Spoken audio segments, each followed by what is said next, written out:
YouTube channel.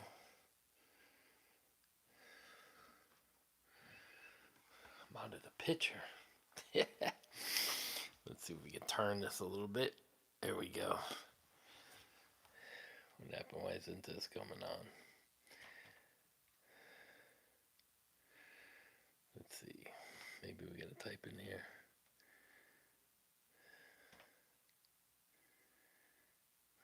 Uh-oh.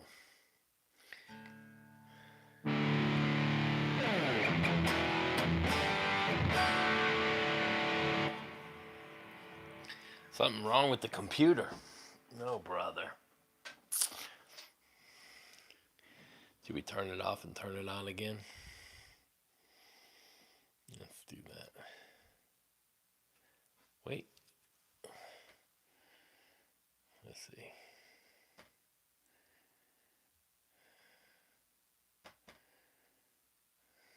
Am I stuck? Can I go back? Let's see.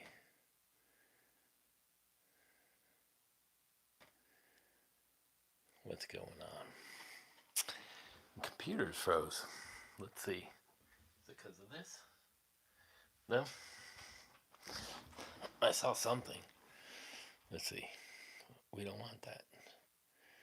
Come off here.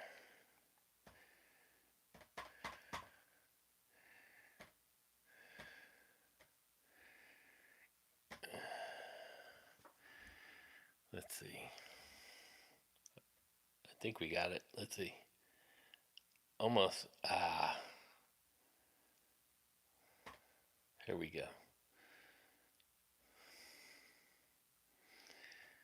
That's because they're kind of trying to contact me.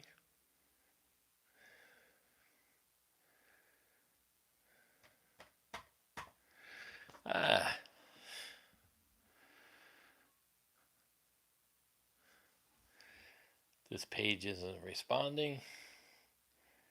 Exit page.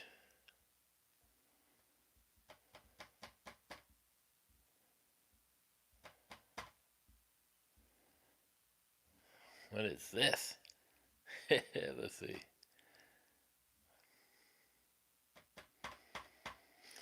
Let's reboot the computer.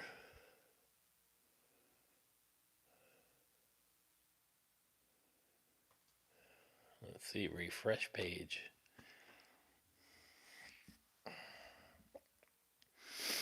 Let's see how that works.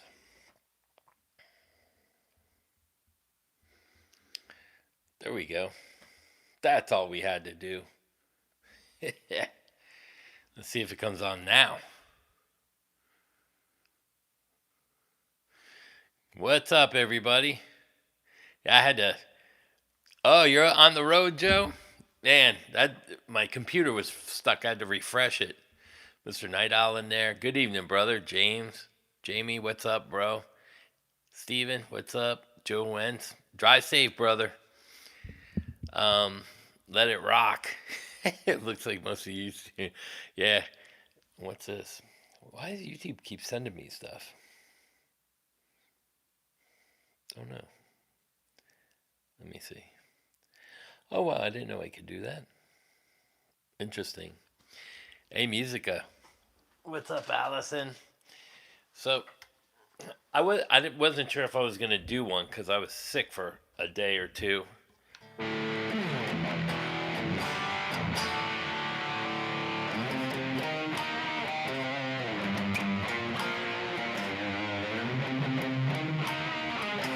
Whoops.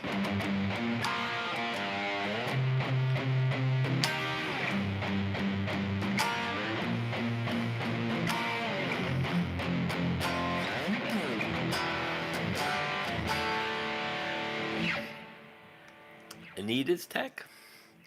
What is it? Oh, Ruiz. Man, my eyes are bad. I got really dehydrated. I was sick, and my son was sick.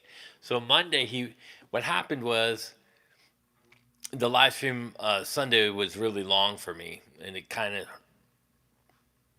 fucked me up. But what happened is, after the live stream, my wife woke up with acid reflux in the middle of the night, and she's been going to the doctor back and forth for that.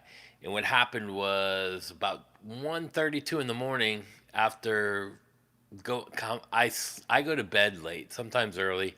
She woke me up in the middle, like I had just fallen asleep maybe 2 hours ago. I heard all these pill bottles dropping off of the nightstand because I sleep in the living room. So I sat up because the dog barked. And then about 3 in the morning, my kid come out crying with his stomach and he threw up. So he stayed home from school Monday. And so I didn't get no sleep on top of the long, it kind of messed me up. So that's what happened to me. Let's see. Yeah, Dave Spitz. Yeah, tomorrow at 4 p.m. Eastern.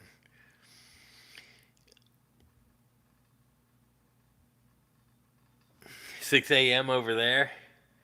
You can watch the replay. I'll try to read out the comments for him because he's like me. We're both getting old, and I don't know how good his eyes are. Like I don't even have earrings on. I just didn't feel well. And then I had to go to spine doctor today and give my disc, my MRIs to him. That was a pain in the butt.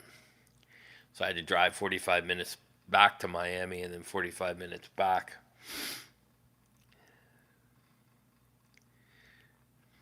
Oh yeah, you played through the right into the mixing board with the fractal. Yeah, I mean after you get used to it without the air push, it sounds fine.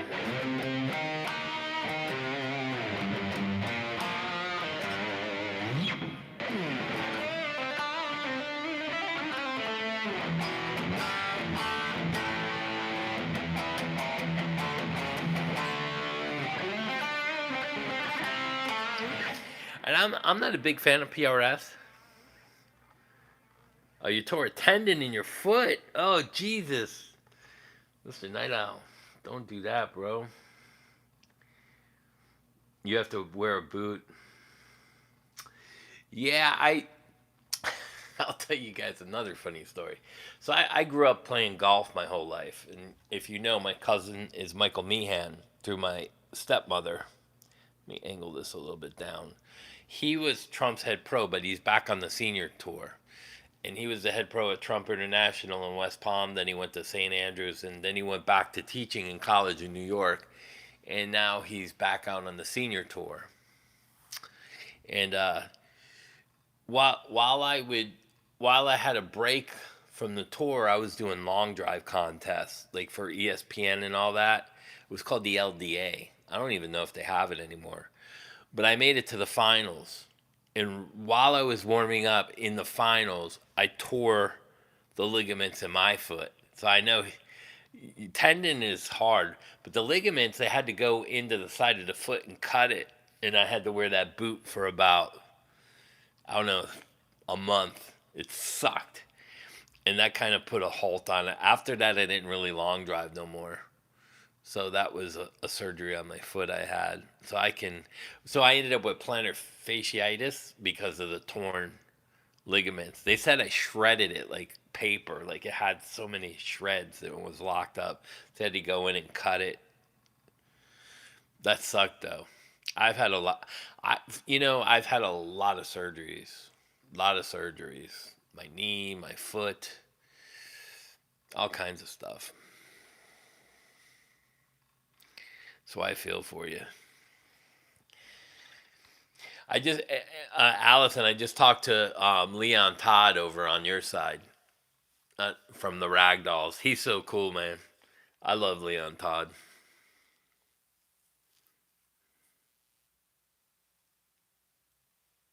You had to leave a minute? Rockin'. I know MT's excited. He went. Dave's gonna have a blast. I just texted him. I had the vodka on the table with a skull cup.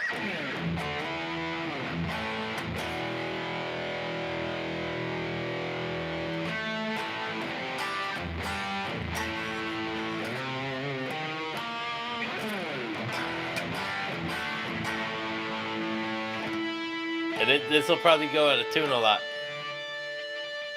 It's not broken in.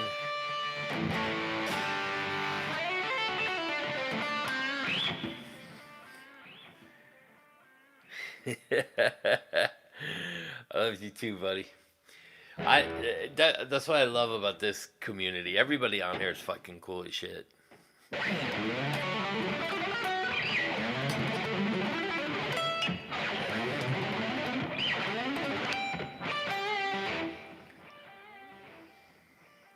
I was working on string skipping backwards too the other day.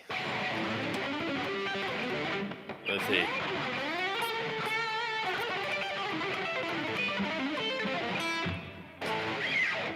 It's a little weird for me, but it was about to rock.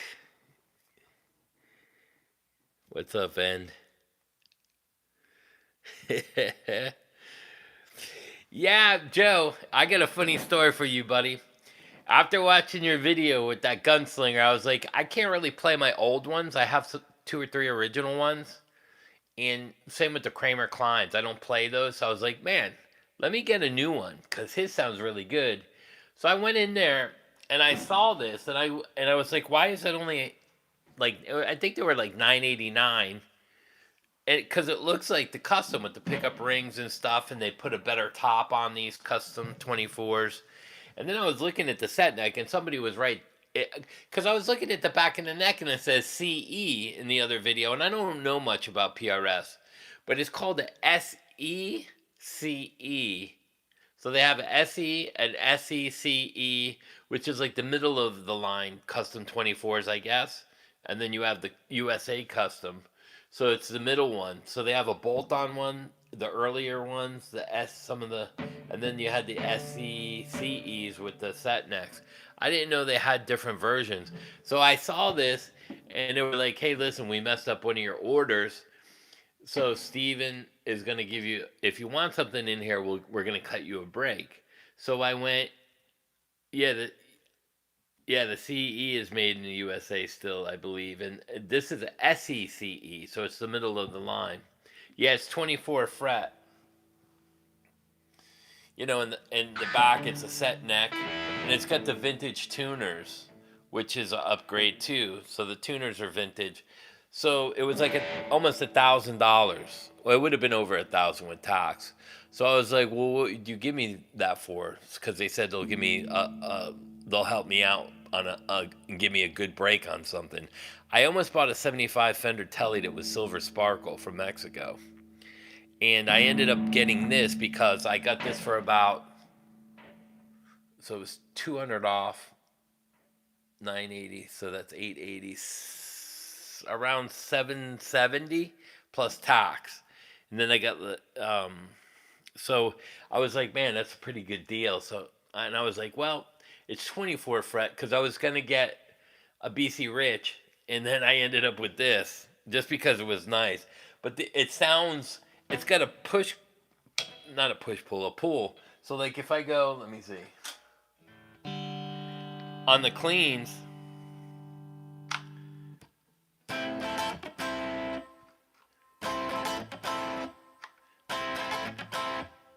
so it has that.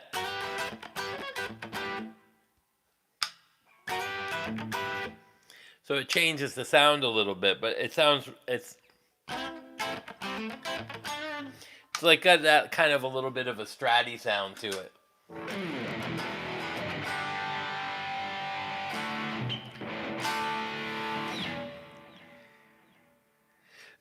No, this isn't American. This is, I don't know where they're made. It doesn't say on the back, but I'm going to say Indonesia because it's called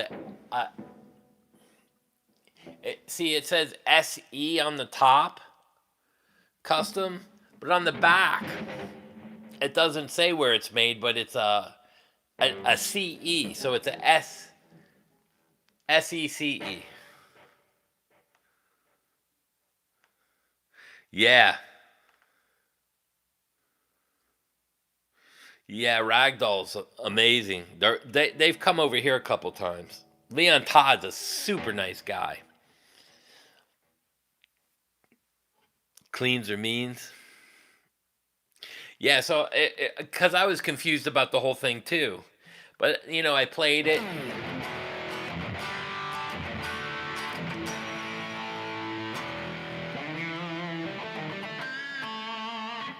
And the neck is super fast. I don't like the glossy neck, so I might sand that down with some steel wool.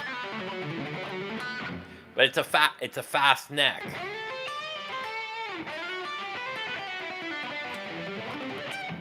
Whoops.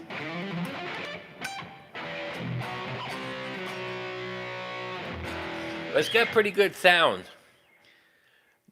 Korea, maybe. Yeah, I wish that they had put. It's probably Indonesia, or Korea. I know these were made in Korea for a while, but I don't know much about the PRS. This is only the second one I've ever played that I actually like. The only thing I don't like is the gloss on the neck, but some of my Les Pauls are like the R. Oh, I switched them. The R9 has a gloss finish. I think the Jackson does, but the Japanese one, I think maybe not.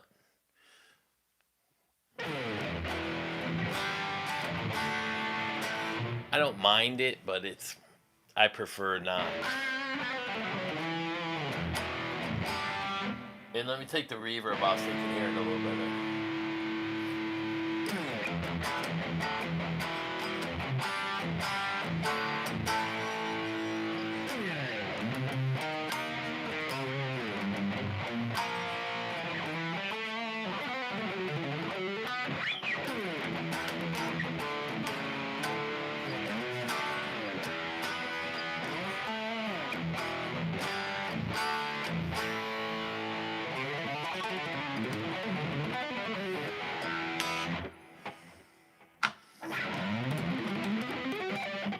Ah!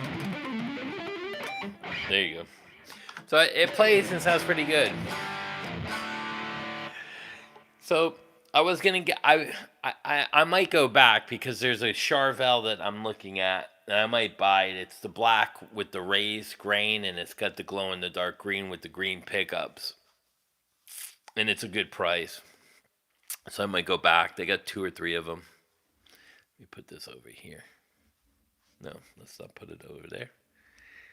Let's see. Sounds great. Has the PRS high-end look. Yeah, that's what kind of shocked me is that they put like some actual thought into making this like a better looking guitar. Which was a little crazy to me.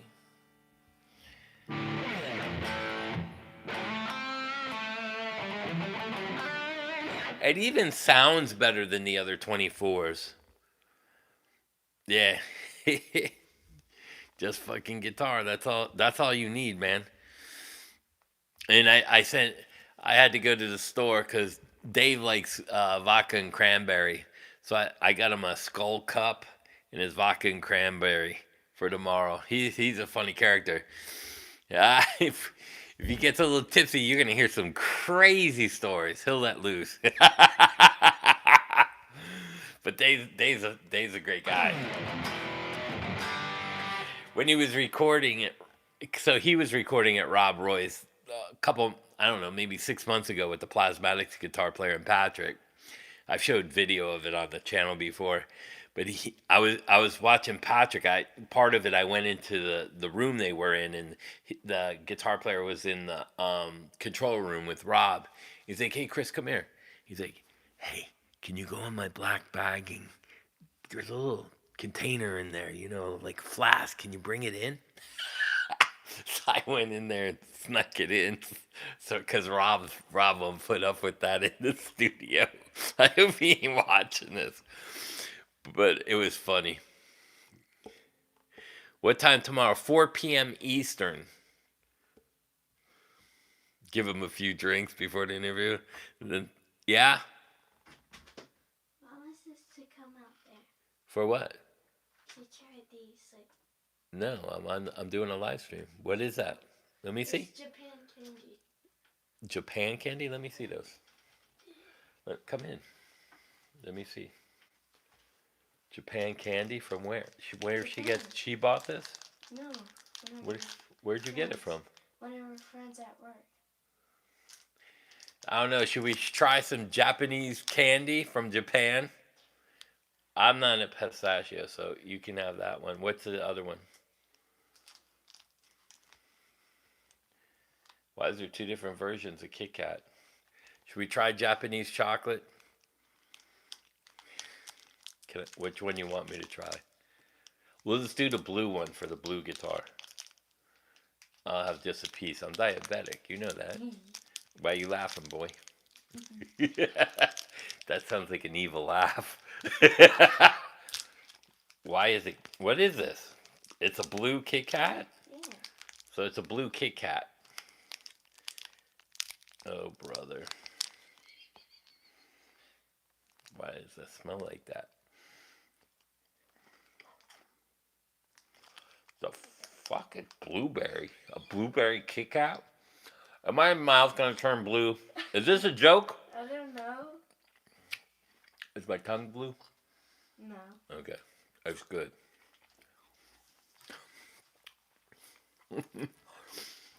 You can don't forget to shut the door. That's my kid. Japanese Kit Kats. Who knew? Man, those are fucking good. Jittboy1 gone wild. Konnichiwa. It has crickets in it. Oh my god.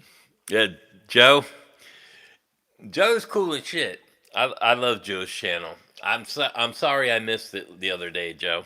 I feel better.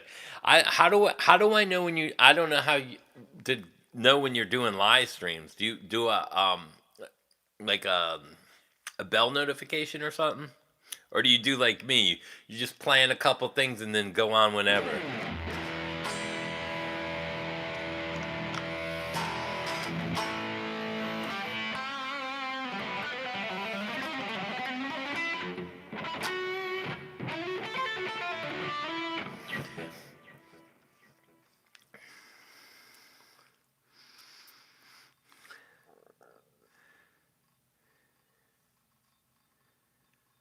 Yeah.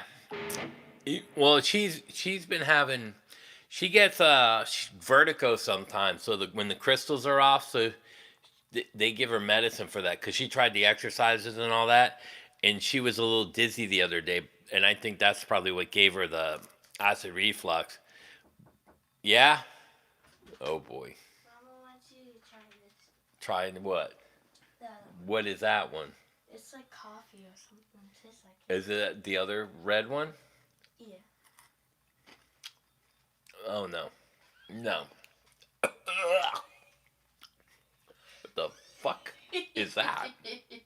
Ew. It's like bubble gum and coffee mixed together. Get out of here with that stuff. Oh my god. What's a pawn shop? Gotta get the truck warm up. You usually put a thumbnail out a couple days. Okay. Because I know I had that in my calendar too. I marked your show in my calendar. And then I got sick. I played all night, then I did that live stream. And then just after that, then the next night I didn't. So I really didn't go to sleep for 3 days. And that messed me all up.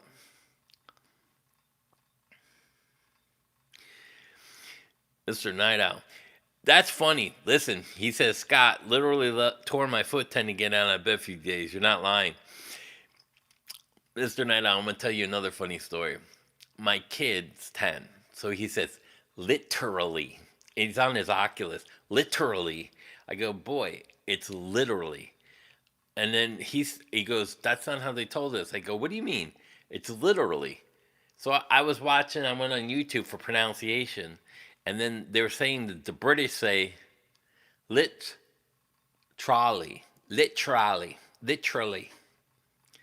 I was like, oh my God. What's up, Brooklyn? So it's crazy that people, that how that goes,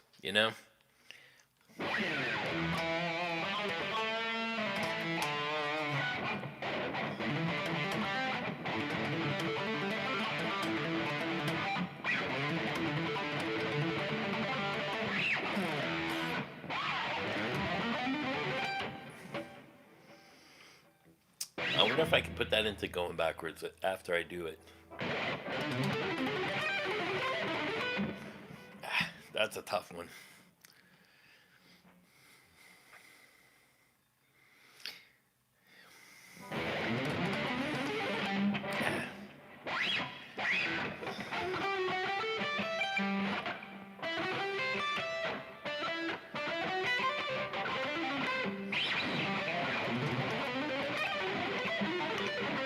Ah, I'll get that one.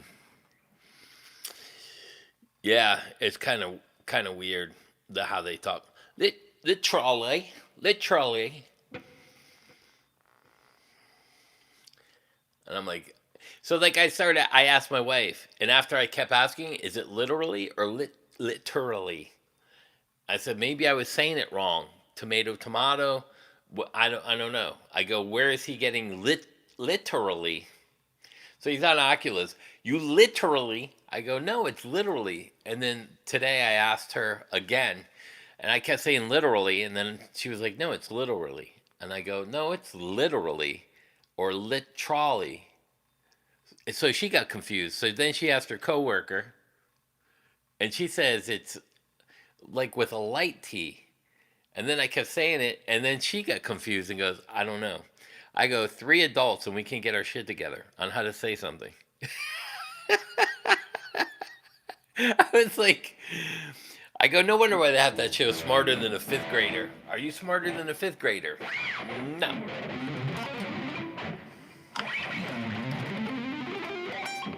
Ah. So I can get it there, but to go backwards after that is the hard part. Ah. Yeah. I might have to quit on that one. Literally can't talk. Literally. Literally. Literally. Your grandpa was fresh off the boat? What's that say? I couldn't understand half of what came out of his mouth. Try understanding us Aussies. I know you, and you got. You're almost. It's almost like combining English and like English and Irish and American.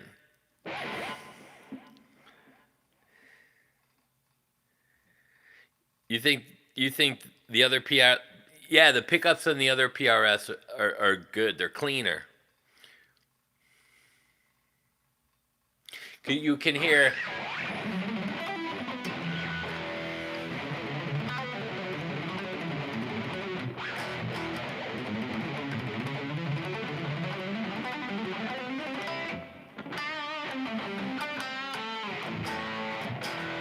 This sounds a little more like the new Jackson I got. It's got the. Oh,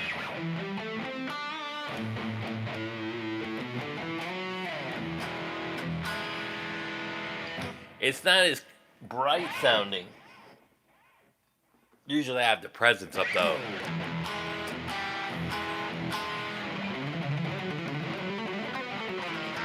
I usually have the presence up higher.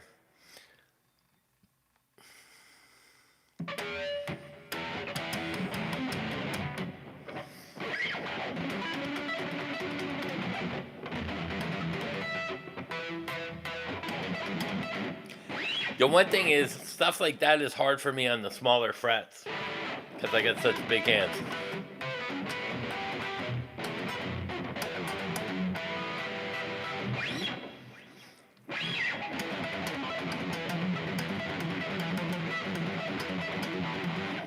Plus, you gotta have the gain down.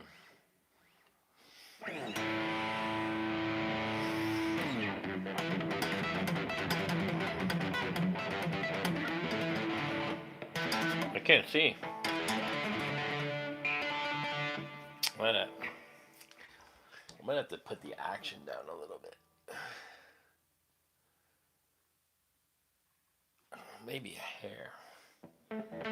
That's a little high for me on the one side. Oh, I can do it by each one.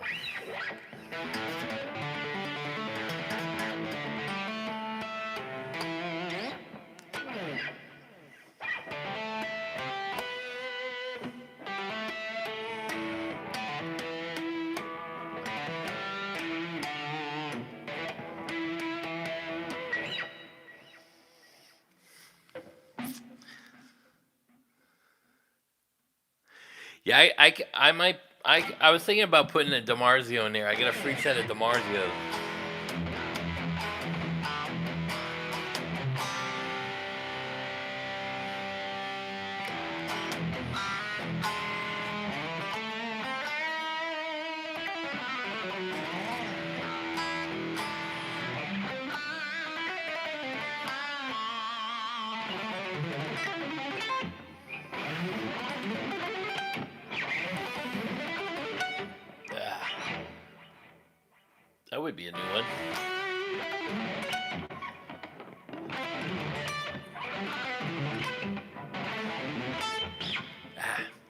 My mind's working.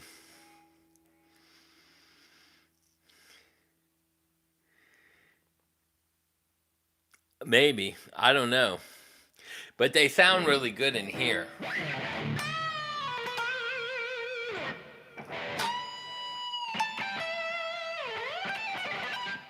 Yeah, I might have to bring the action down a hair.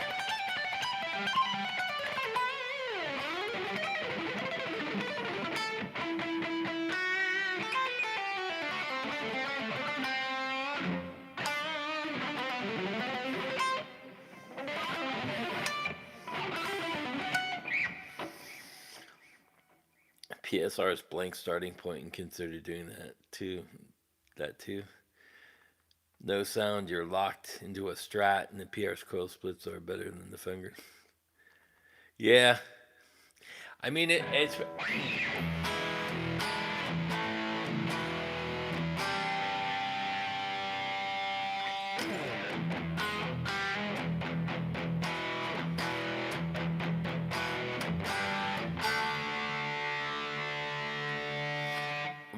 I wonder if you cut the tone cap out.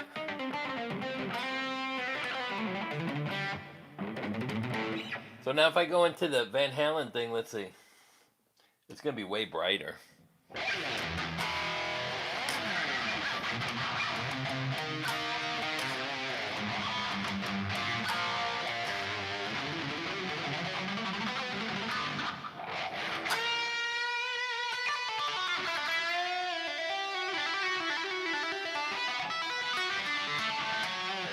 Sounds brighter on that pad.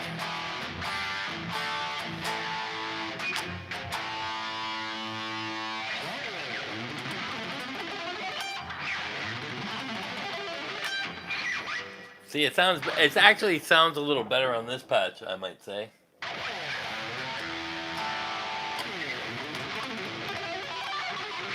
Yeah.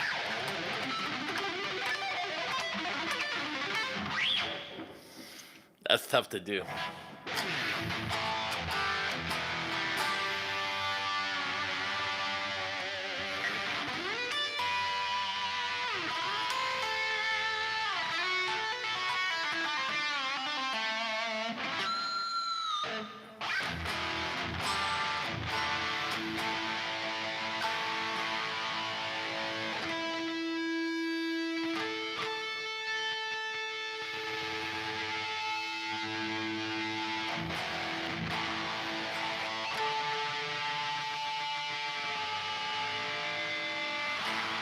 Whoops.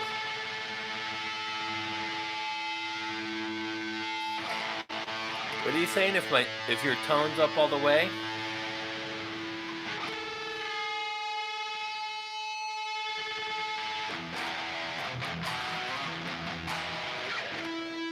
What did I tune the wrong one? My setup?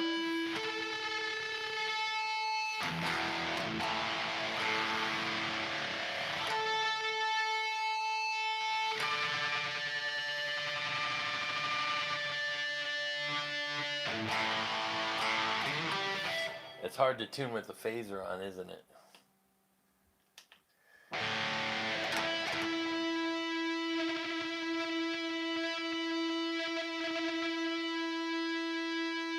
Sorry, the strings aren't broken in.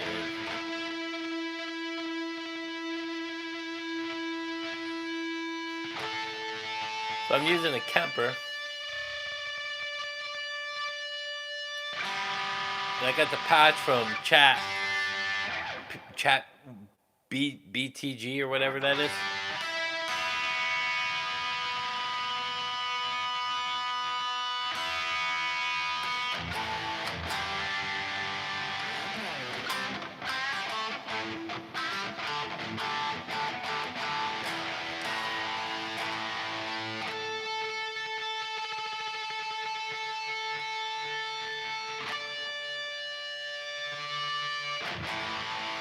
So I did, Joe. I went into Chat and I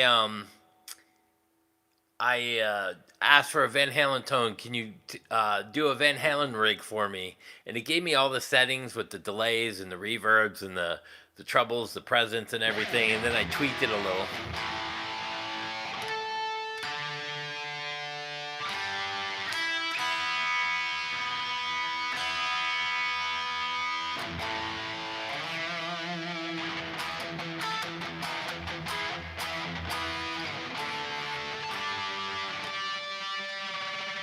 I knew it was out.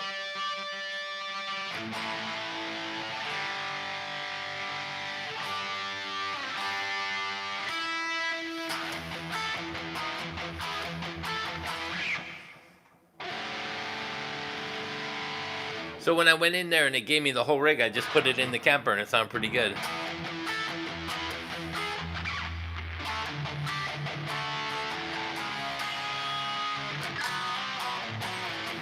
Otis? Oh, you're listening to a Samsung tablet? Otis old school hickory boating. Few black jeans and t-shirt, shoes, 80 degree. What a nerd. It's same. He wore a stage outfit. Did the PRS 17-second sustain test. Oh yeah? What do you do? Just an open string?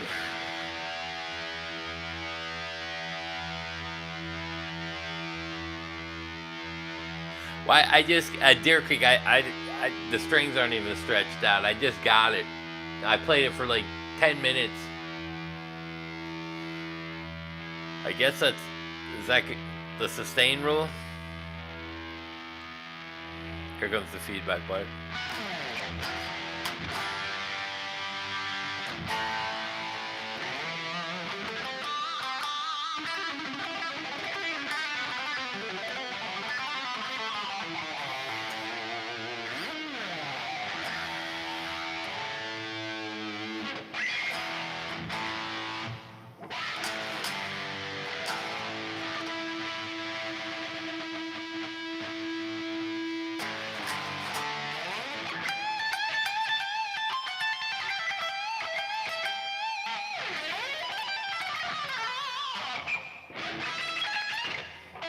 We won't play the whole thing.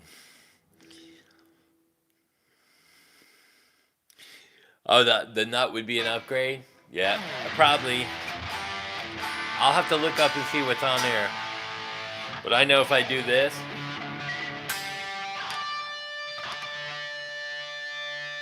They didn't go out of tune. Oh, wait. There you go. It's out of tune now.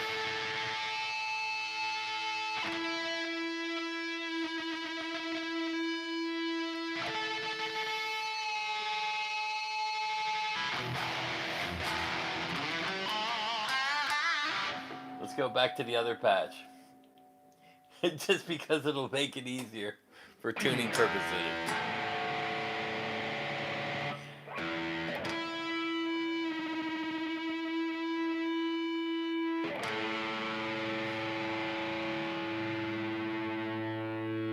Oh, that went way out when I pulled it.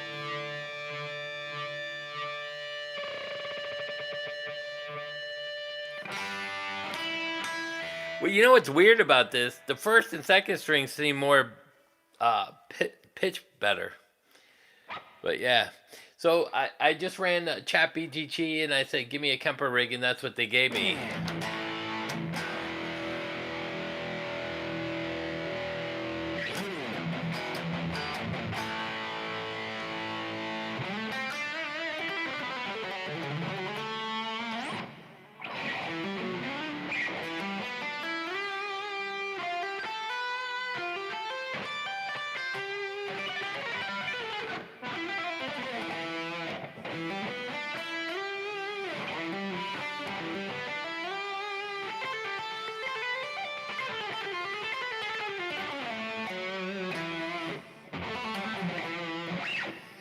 I'm getting ideas.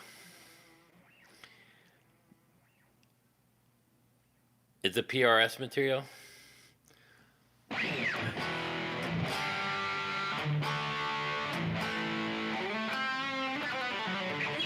You know, I always thought, what if you just did locking tuners with like a Floyd nut on there?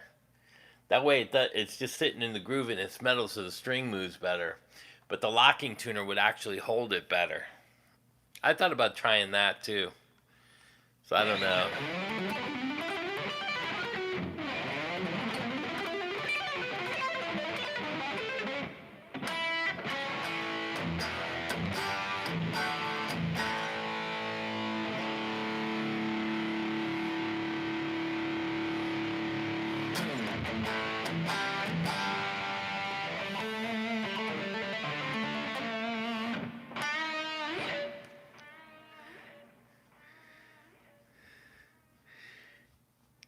The guitar sounds good. The tone is good. Well, you know, at Deer Creek, I got it for a good price. They're like $9.89. I ended up getting it for like $7.70 or something like that. But I really like the upgrades, and it's got a nice top on there, which it seems like it looks better than the other stuff. Yeah, so it's.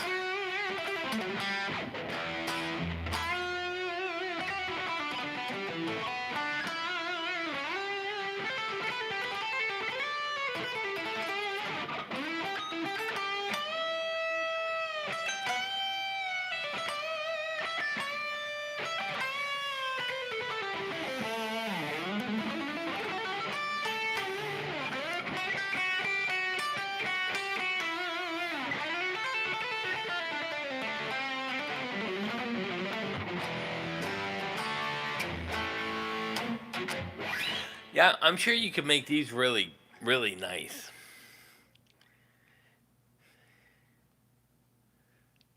Yeah. This, I mean, I got some DiMarzio pickups over there, the tone zones. So maybe I put the tone zones in it and change the nut to a Graph Tech.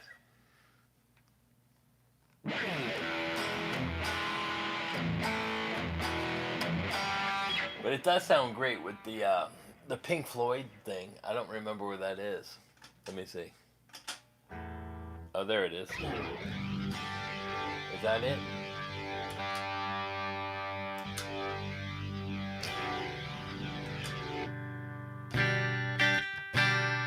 There you go. That's loud, huh? Jesus. Let me see. Where's the Pink Floyd thing? Wrong direction?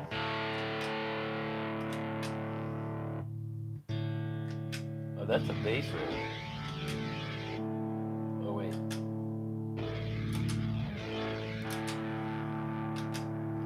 Where is it?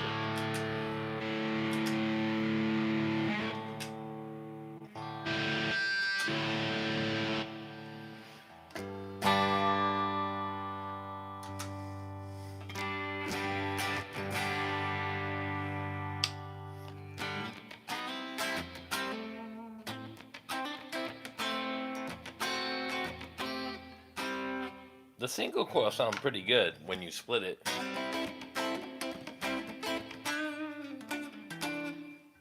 Where's that other tone? I don't know what I did with it.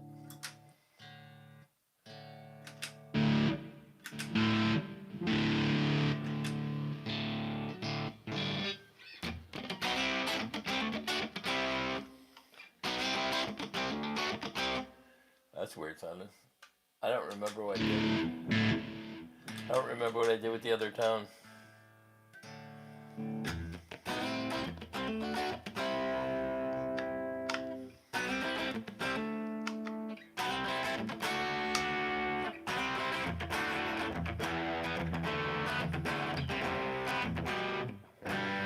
That's more of a raw tone.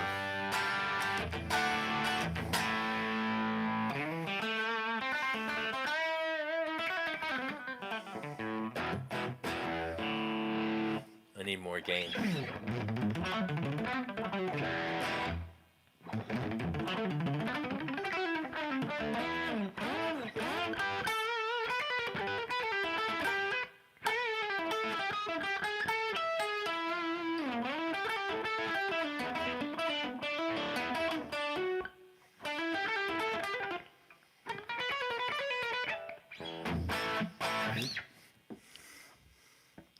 I was looking at you know what else I was looking at was let's see, what is this supposed to be?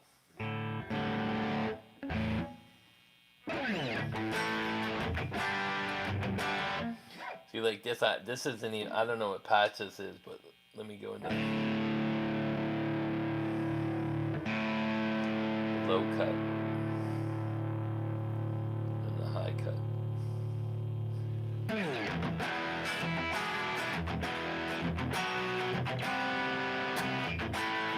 See, that sounds pretty good.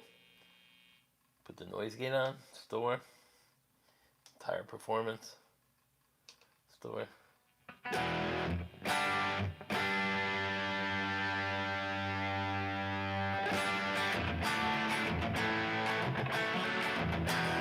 Good rock tone. See how fast that was?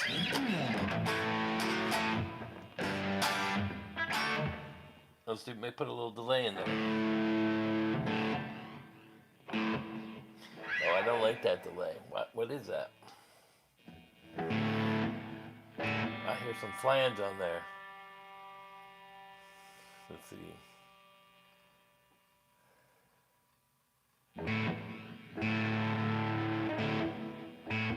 Quad delay.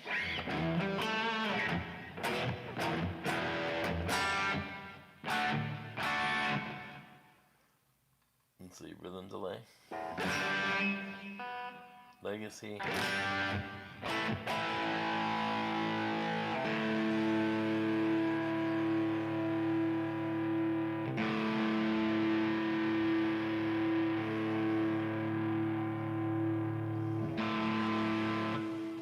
Get that back. Oh no, why you change it? Oh, it won't let me go on there. That must have ran out of DSP. Oh no. Let's see. A single delay. Here we go. Let's do digital.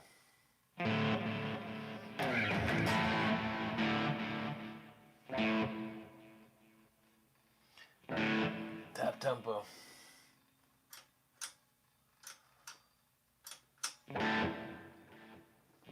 There you go.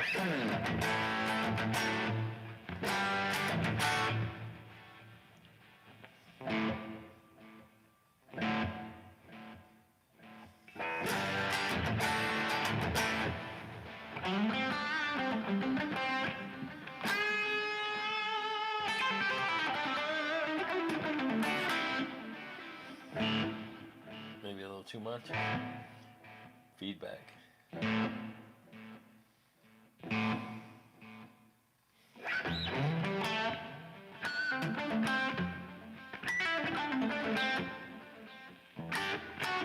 There you go.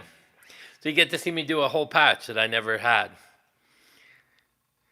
You literally don't. Literally. That's funny. The best thing about Nashville was the Facebook market. It was a gold mine for stuff. Yeah, a lot of that's a really good point too, because a lot of people that go out into Nashville end up not making it, and they sell all their gear for cheap. They're like, I'm sick of this place.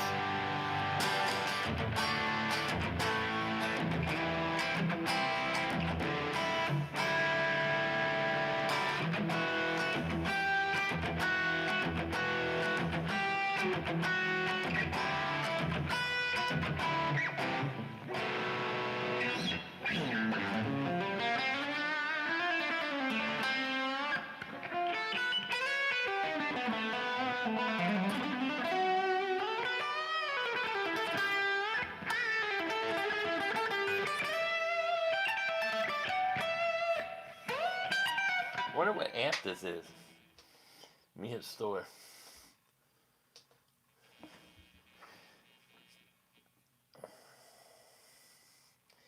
MB oh, it's a Michael Britt C-tone? Claritone maybe. Stevie Ray.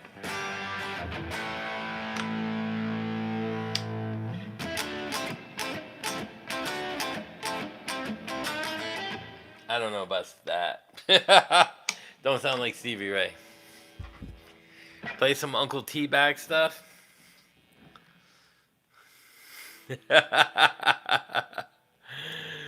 First call session guy? Well, the first thing I would do is show up with a 6-pack of beer in a fucking cooler. Oh no, what happened?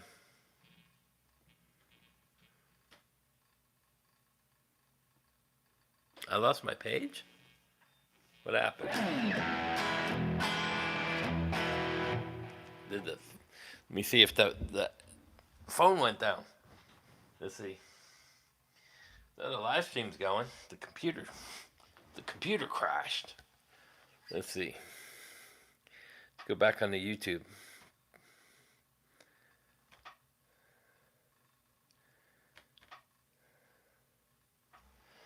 Clear. What happened?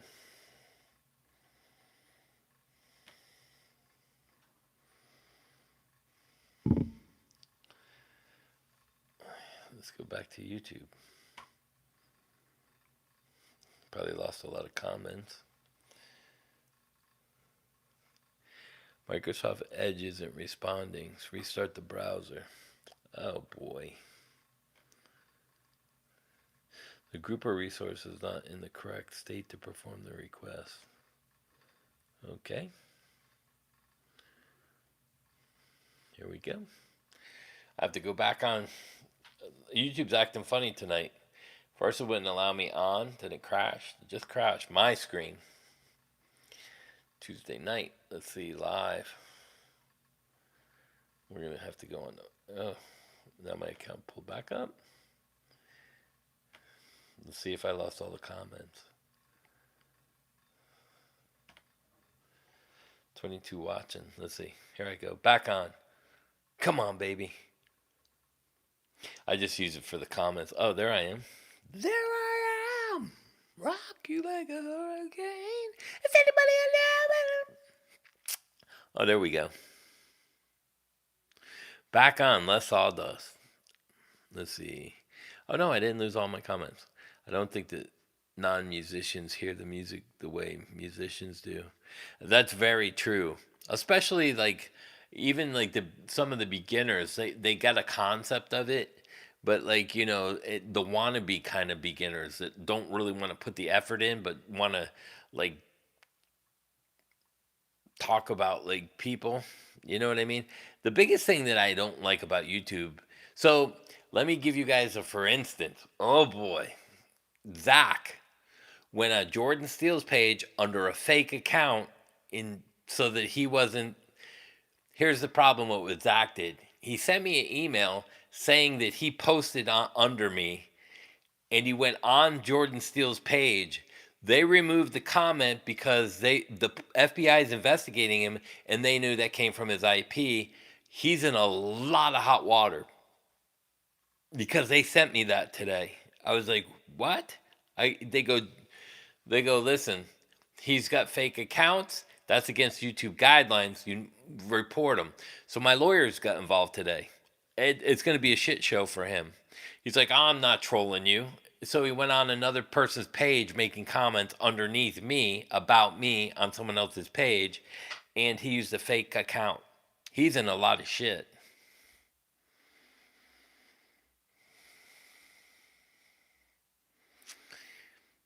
Play some Beato lead with facial expressions. Yeah. Should I explain it first? If you go here and you put this in there, and that's a minor 7 with the 13, and you go like this. Ooh. What the fuck are you talking about? Yeah, I don't know what's wrong. He's got a serious problem. I think he's got a screw loose. That's not for me to decide. But when you're going using fake accounts and then you send me an email saying you went on his page and found it and responded, and then I go and look and it's under a fake account, why would you incriminate yourself? The FBI is watching you, and then you pull shit like that. Like, I just watch, I don't know if you ever watch these true crime stories on YouTube. I watched the guy and his son. What did his son do?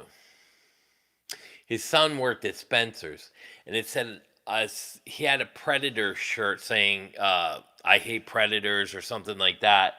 and he got caught. The police showed up with the FBI, and they checked all his IP addresses, and he got in a lot of trouble because he was downloading child porn. He was like, I don't know, 20 years old, maybe 18. He knew they were watching him. He went to jail, and they said, listen, we're going to cut you a break and not keep you in jail as long as you can stay clean till your trial. That fucking stupid kid went back on there and downloaded more child porn. After you, I mean, what are you thinking? And that reminded me exactly of Zach. Not that he's child porn, but the idea of being watched after I told him and I sent him, you're being reported. And then he pulls that shit. What's up, Rex?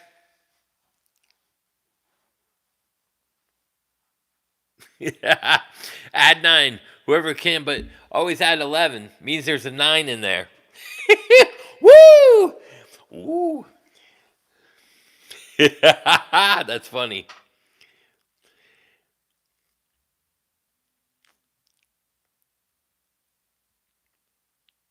Play Mozart on piano? Yeah, his 6-year-old son. That was the other thing that really kind of, for me, knew that he was kind of Rick Beato wasn't like what he says he was. When your kid has perfect pitch, I don't know how old he was. Why? And you were in all these music schools, and you were a professor, and that's amazing. That perfect pitch and call out the chords. That's a 7-9-13 with a flat 6, and who can say everything in that chord? Not me off the top of my head like that. And so why wouldn't scholars go, Rick? Your son is like a music prophet. Can he come in? Let's test him. And no one tested him. That's the sure sign of something fraudulent to me. Because if your kid is that good, which is a very rare circumstance, you would think music scholars would want to examine him. Yeah, he could be reading cue cards, and it could have been rehearsed for like 6 months. Exactly. Here, Dylan, I'm going to play this chord. And he's looking the other way. Who knows if somebody has like a big, it's like a link to the screen, and they're putting in all the chords for him with all the notes as they're playing it, or it's just like cue cards, just like actors. I mean, so why? So, like I've said to Rick, why hasn't your kid been called by scholars to do this in front of them, in front of an audience, or in front of like, like A-list musical theorists that are in a grad school? Like, why didn't Berkeley call him?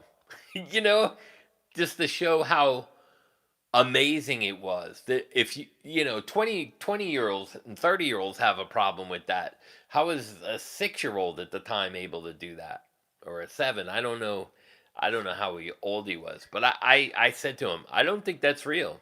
How do I know that? Why wasn't he called to these scholars? He wouldn't answer the question. And when people don't answer like that, I know there's a problem. And not only did I say it on this YouTube channel, but I messaged him in his personal account, because I have his personal account, and one of his ex bandmates is a lawyer or something and takes care of it, manages it, and he didn't respond either. It's like they didn't want to talk about it.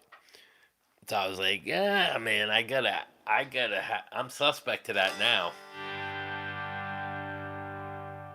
Yeah, that's what I mean. And his kid in the last couple of years hasn't done shit with it. You would think, why wouldn't even the big YouTubers go, Rick, he's amazing. Let's put him. If he blew up Rick's channel and he went viral from this, why wouldn't you use that kid to go make all your friends viral? Rhett Scholl got him on YouTube. How come Rhett doesn't have 5 million subs? Because he's not buying them. Yeah.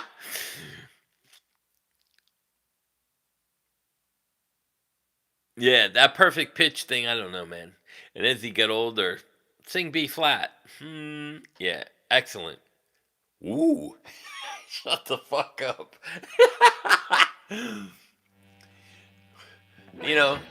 That's what, and I tell everybody, as you're doing your scales, G, A, oh, man, the standard tuning. G, A, B, C, D, E, F, G. So like that threw me off because I forgot this is in standard tuning. See how easy it is to fuck that up? Trapped in Rachel's basement with perfect pitch. That would have been a great fucking video.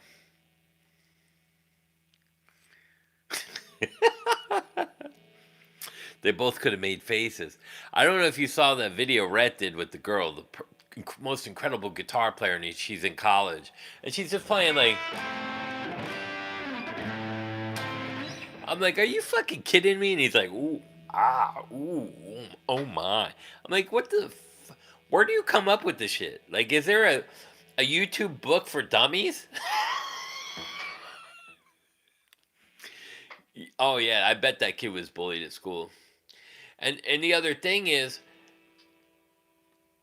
I don't know how good of a dad he is, but he always talks about how great his kid is. Well, why hasn't he done a song for him in his studio and put it out on YouTube and make him go viral, like we did for Swift?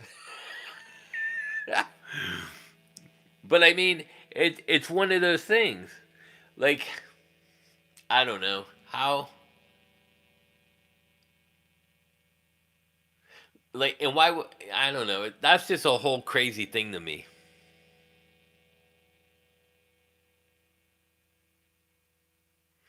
Wonder how much a label paid him to say that about her. What, Taylor Swift?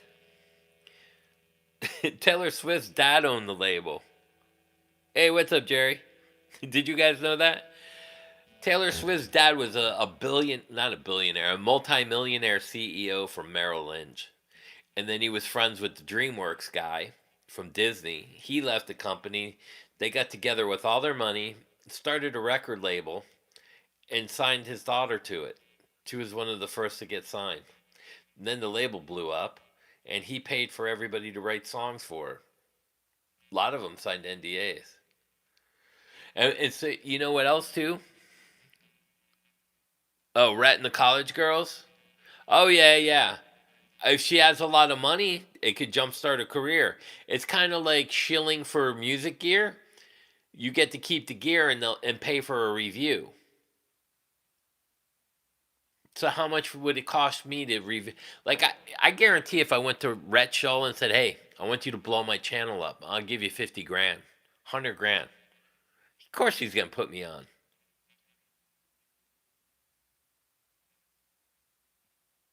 Yeah, with the kid playing every instrument, or at least, singing. Kind of like a Jackson 5. Get a bunch of School of Rock kids and let your kids sing.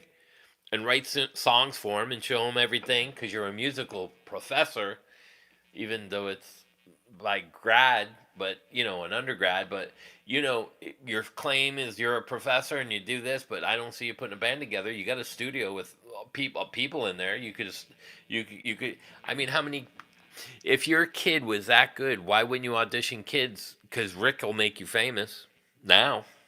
That's a good point. A, B, C, and C. I mean, because kids are the hot thing, they're the most marketable. Because you can put it, he could start, like Ryan's World. You could start a whole channel. That kid's worth like $100 million. His youngest daughter plays drums. I didn't know that. The other thing I've just found out, too, about Dave Spitz that's going to be on tomorrow night. I was talking to him earlier. I did not know he played on the second Great White album.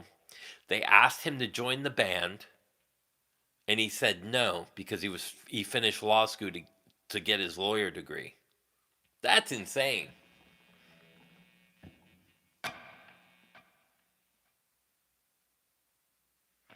Have every guy he interviewed but lay a track. Yeah.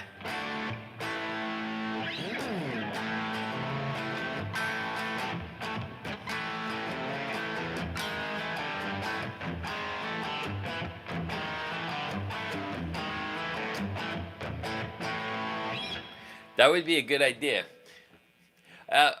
Simon McBride is one of my favorite guitar players. I don't know where he's from. He's playing with Deep Purple right now, but he's got the Simon McBride band. But if you type in Simon McBride, there's a place he's in his studio, and they ask him to lay a track guitar part without even hearing the song, so he didn't have time to prepare. It's an amazing video, and he's got all the Paul Gilbert licks down, but he doesn't play like that. I was thinking about GIT licks too. If you do this one, like the Yngwie thing,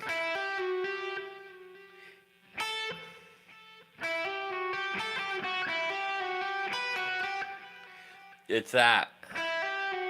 So you're gonna go up.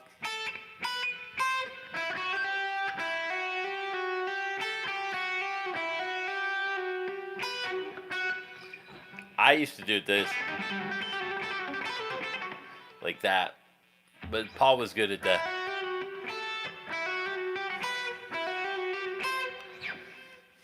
So there, you get a lick to work on.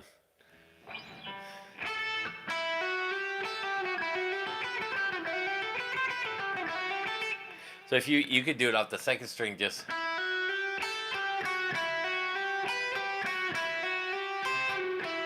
I think that sounds better than the way Paul does it.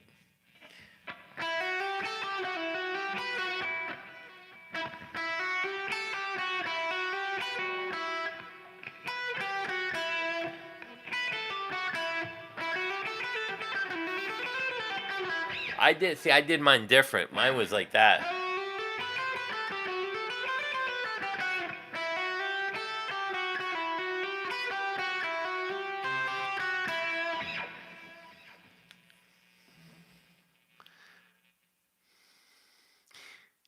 Paul's good at everything except the blues. Oh, what did you say? What do you think of Neil Schon from Journey? I've talked to him a few times. He's nice. Yeah, he's a nice guy. I heard Journey's having a lot of problems, but but they're still together playing the songs. So it can't be that bad. I don't know if it's just misinformation that gets put out there, because I don't hear anybody in the Journey band saying they're quitting. Annoying to roll your finger though. Yeah, that's why I like the. That's kind of like the Bonamassa thing I said earlier. If you start with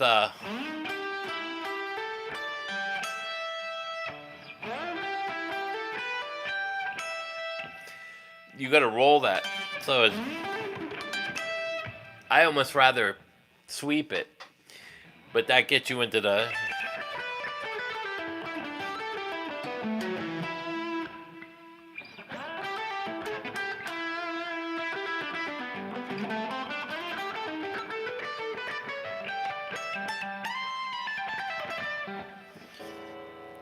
Yeah, I don't like rolling my fingers a lot. The only one that I like rolling my fingers is.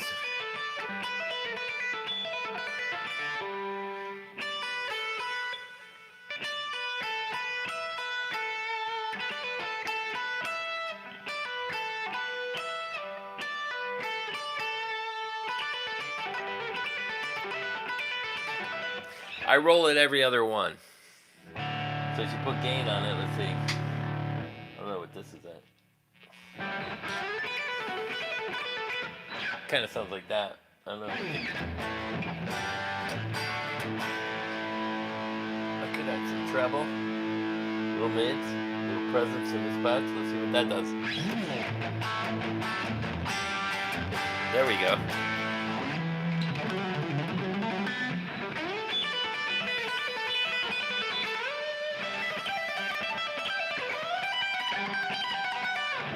That one I don't mind.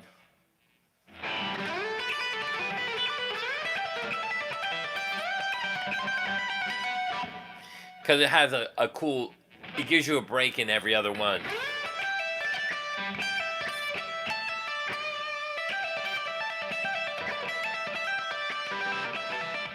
And you can mix that up however you want. Yeah, it's like a cool lick. The hard one is going.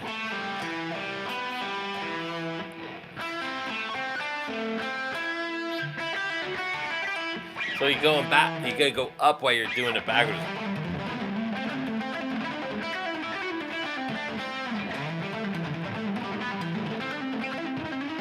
Ah. That's a hard one.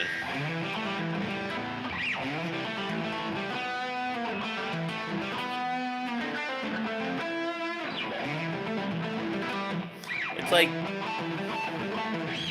that 5 thing.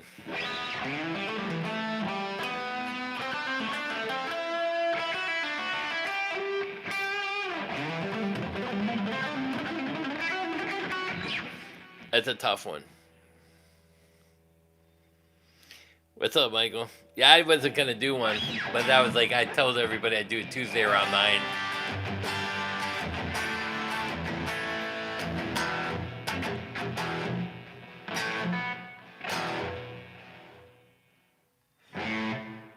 So this noise gate ain't getting it completely. So what I can do is do this. Let's see. Let's hit browse real quick. Let's see. Oh wait, is it this way? Yeah. Let's put a noise gate in here. Let's do that. And then we're gonna hit exit. Store.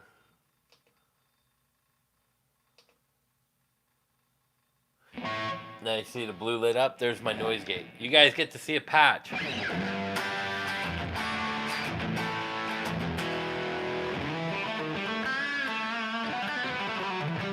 No. So I know Jerry came a little late. So what happened, this is called an SECE, and it's got like the different pickup covers, more like their high-end USA model. I think the pickups are different, and these are vintage style tuners. It came like this. They're like $9.89. I ended up getting it for $7.70. So I played it and it looked cool. So like the other custom tops didn't look that good to me because they had some older ones. So I was looking at the top and I was like, man, that's a real pretty finish. I'll put it up a little close so you can see.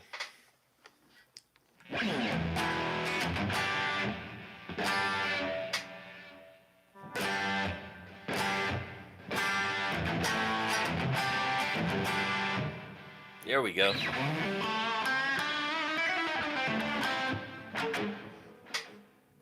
That's a winner there, right?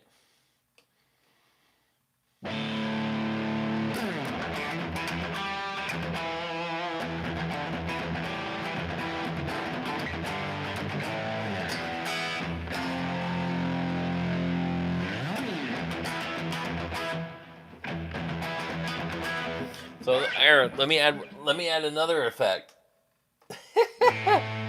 Empty. We'll go into here. We'll scroll down. Let me add a EQ chorus. I like. Let's do vintage chorus. I'm gonna store that entire performance. Store. Now we're gonna go in here.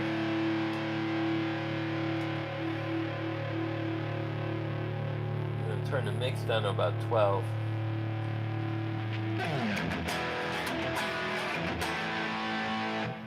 I'm going to store that again. You get to see me do a patch not my patch.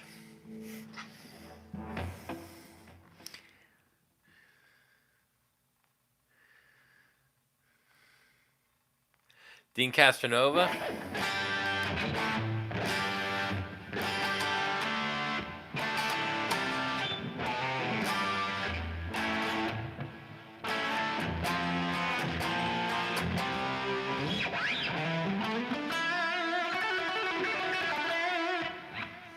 Neil's crazy. Yeah, I didn't hear that. I don't know.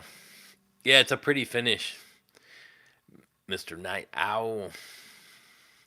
And I know one of the I was just told that one of the, I don't know who it is. I think they said guitar player. One died, and the other one is in jail over the January 6th thing. So I guess he was at the Capitol, maybe? I don't know what happened about that.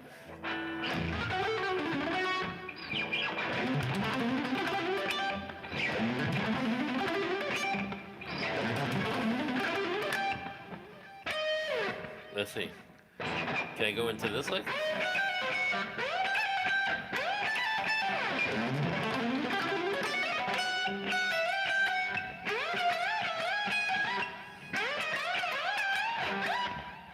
Some Steve Vai stuff.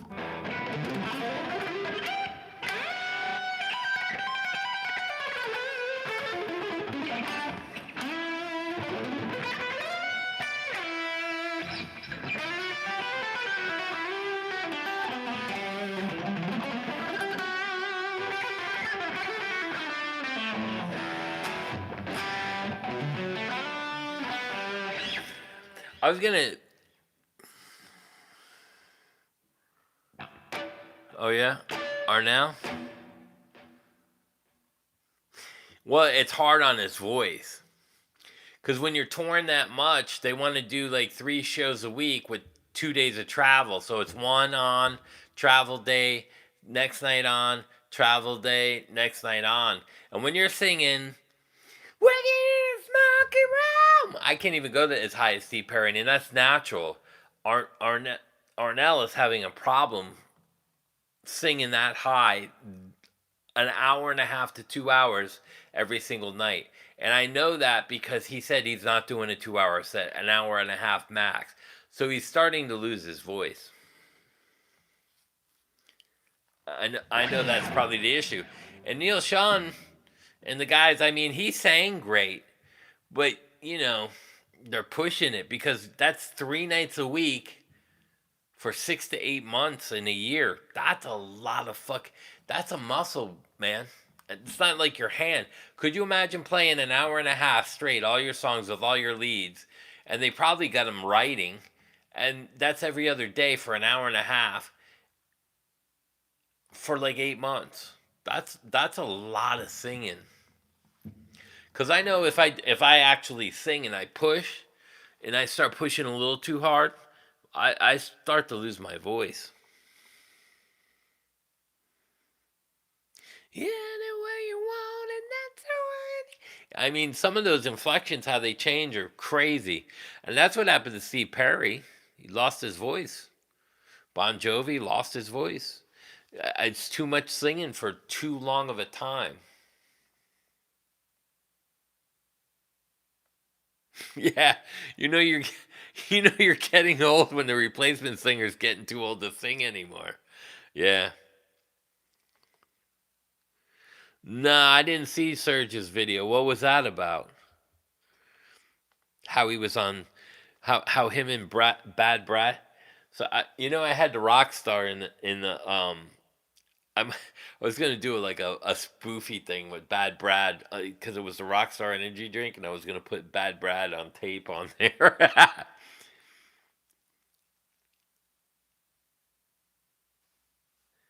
Oh yeah, you sung such a routine. Do shorter. Yeah, that's what he said. I will only do an hour and a half, and they got pissed because they wanted to do 2 hours.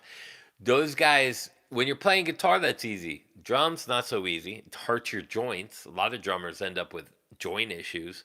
The bass is easy. Keys is probably easy, because you can even record your parts if you wanted to. But the voice, I mean, he could use tracks. Why not? Fuck it.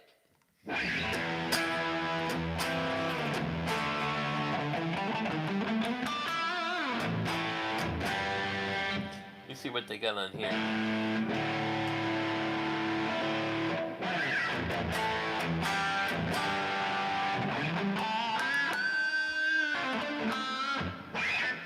Green Screamer. Mix 100. Where's the volume at?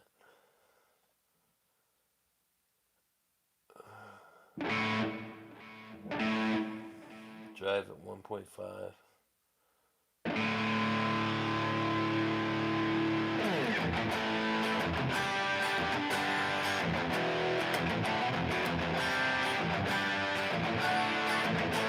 That sounds as good as the other patch I had.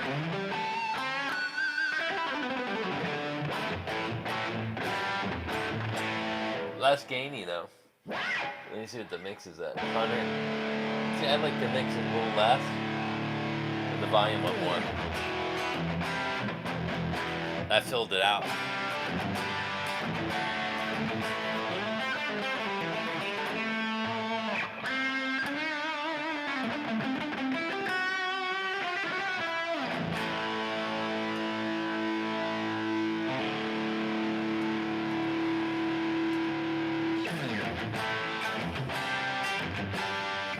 I actually like the gain of the Kemper off, but on the amp. Castanova's good singer. That's why they brought. That was another thing. A lot of the guys in Journey are singing. The keyboard player's singing a song. Dean's singing a song. They got like 4 people singing leads now to help him out. I know he's a hired hand. He's never wrote a hit. No one get. My buddy John D'Agostino would go in that band. I thought he wants me to do a Journey tribute band in the Sticks. If you look up Majesty of Rock or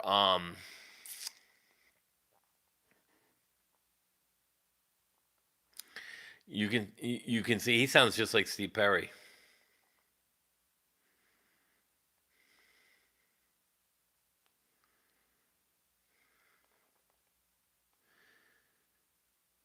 I don't know about that.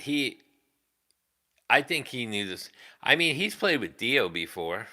When was this? Recently? He probably remember. He probably don't remember the songs. Oh, why you suck at guitar, and him shilling his lessons.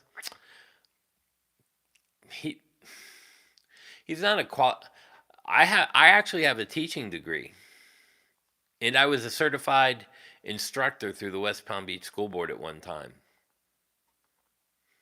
I went through the FBI fingerprinting and everything. And I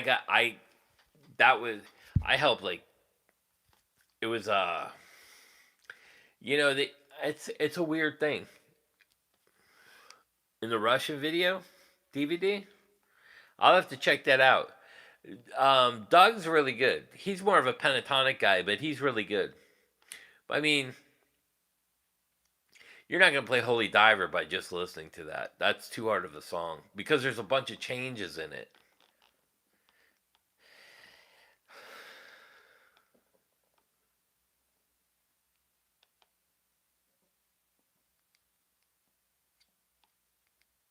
The Marshall DSLs.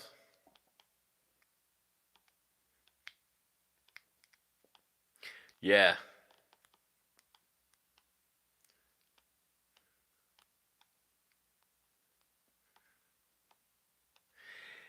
Yeah, I mean, you could fake it, but I mean, there's.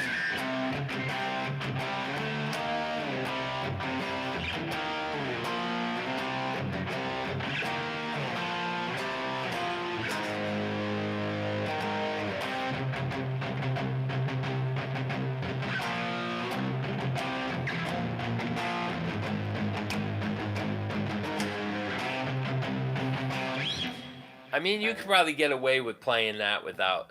I mean, it's in one key. You know what I mean?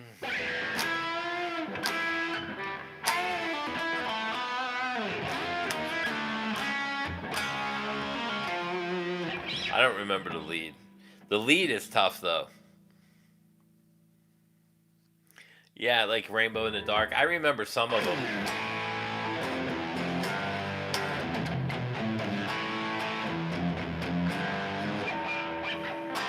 But,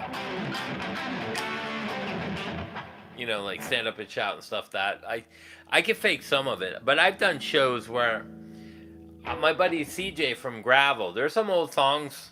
If you go back type in jittboy1 Gravel. I did 3 45-minute sets without knowing any of the songs. So I told the guitar player, listen, who played guitar, so he played rhythm. I said, I need to be on your stage right, so that I can angle your guitar so I can see where you're playing. And if you listen to him, he'll say in the video, "Hey, give me a solo," or rip it out. He would say stuff like to cue me. Yeah, some of it would.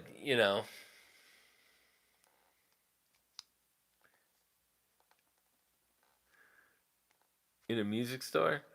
Oh yeah. I remember that. That was at Sam Ash. That thing was a monster. I should have bought that.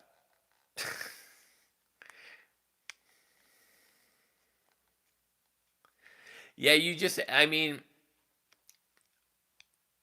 as long as you know what tuning the singer sings in, you can kind of figure out where you need to be by watching a bass player, like looking over. Yeah, I don't know what side of the stage you'd be on, but like, you can have an earpiece in too,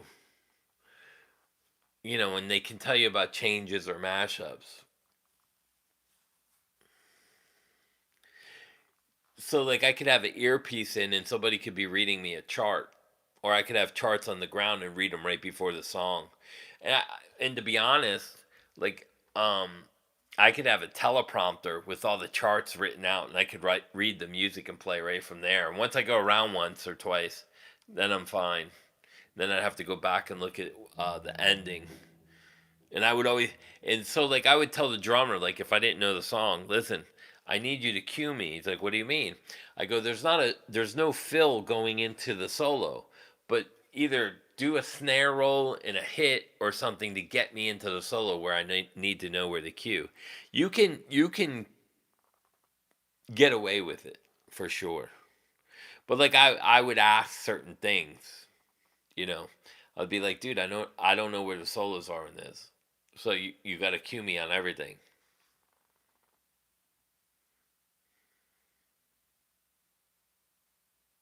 Yeah. You could sit in some bands. You just need to know where you're going. Like, so like CJ, I think we played, if I remember, it was a whole step down. So that was like a big deal. And then he would do stuff like Satisfaction, but he had his own way of playing it. So I would tell him, well, then you start it out and then I'll follow. So like, like I got on stage the one time and I knew how to play that funky music, but I hadn't played it in a long time. And they were waiting me to start it, and I told the bass player, I said, "Bro, just start it. I'll come in with you." So he went around one time and I was like, "Oh yeah."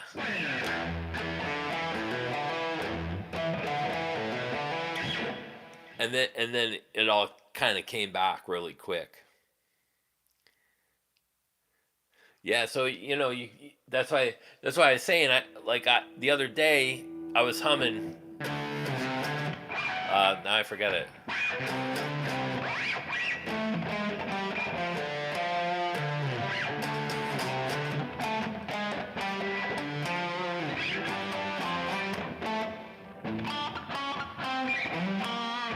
So I forgot it already, but I had to play it a couple times before I got it again.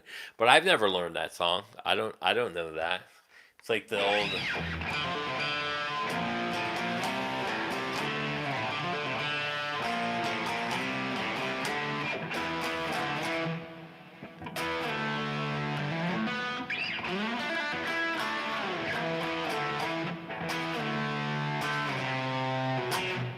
Like those songs, I don't really play those. But I mean, it's just from like humming it or remembering parts. Same thing like the Van Halen. I just thought about Little Dreamer today when I was getting ready. I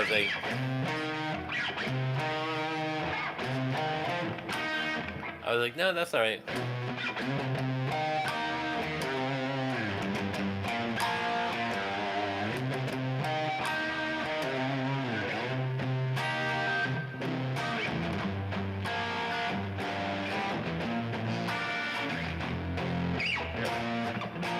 So, you just kind of remember it.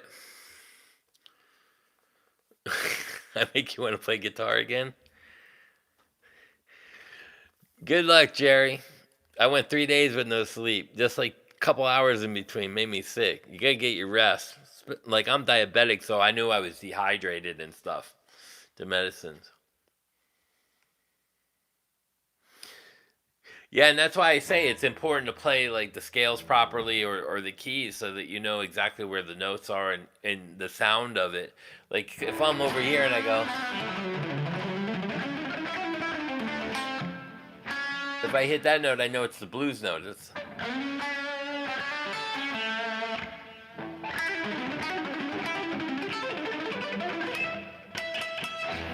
So I cannot look and still know where I'm at. Yeah, she's incredible on the piano. She makes me want to play piano again. I took it out because I had it out there. I'm teaching my kid Bohemian Rhapsody. The problem with him is the stretching with the chords and then the crossover. He takes his hand off and then he loses where this hand was.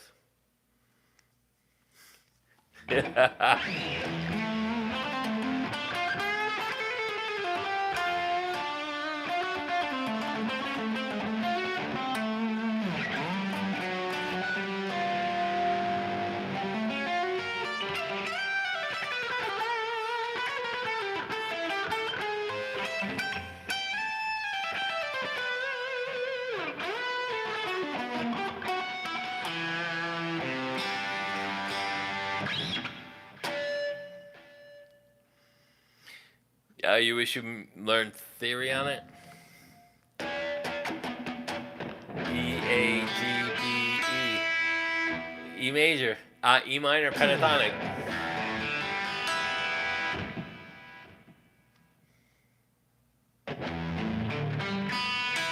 Yeah, so Allison, this is the E minor pentatonic. The open tuning. A minor. B minor. E minor. The notes just repeat. G, G, B, B.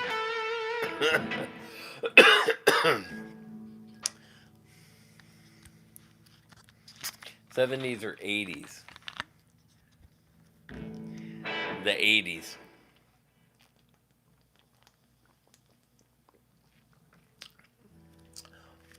The 80s were really cool because, like I said the other night, all the genres had great melodies. But you know what? MTV came out. And they made people have to... MTV kind of fucked the 70s because, like, Christopher Cross didn't look like a great rock star. And they couldn't stand him the way he looked because MTV put a face to the music. And everybody made fun of him. And so, like, they tried everything to do to get rid of him. And then he writes another hit for Arthur.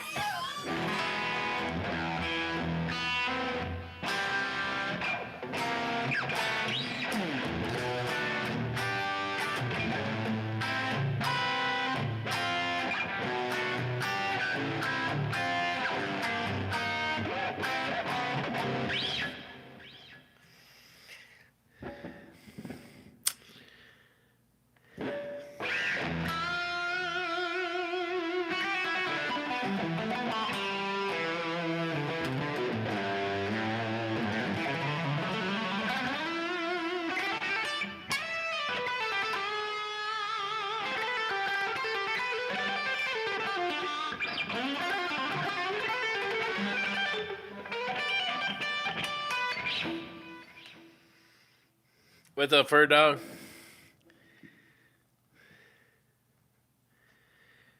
You like to practice picking technique by picking each note twice with a clean sound or an acoustic. Try picking each note twice, playing any pattern. Or backward. 2 notes twice. Do you alternate pick? Almost sounds like Guns N' Roses.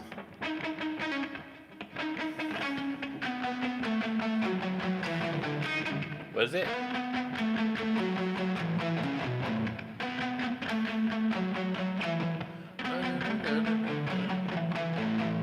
I don't remember. Was it?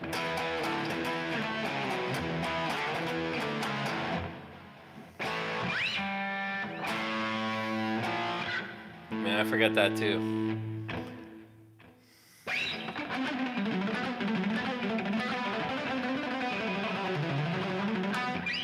That'd probably be good. That would be a good practice thing. We used to do the spider web.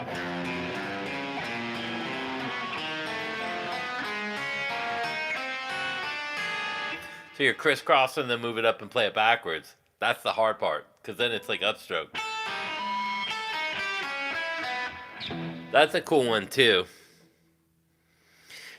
Yeah, try that one. That's messed up. I like using that as a lick.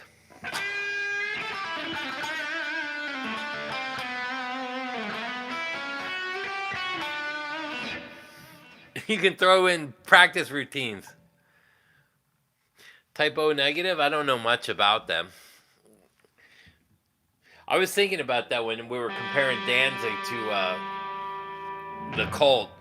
He popped into my mind. Something Steel. He was a little odd, like in the interviews and stuff. He was a little too negative. I don't know. He acted weird in the things. But I mean, I didn't mind their music. It was okay. It was too low of a voice, I thought. But I mean, it was all right. It was different. People liked it. Mother, my way. Yeah, that Mother's a great song. I did a video on that. I don't remember how to play it now. I drew a blank talking about Type O negative, and I get all their songs in my head.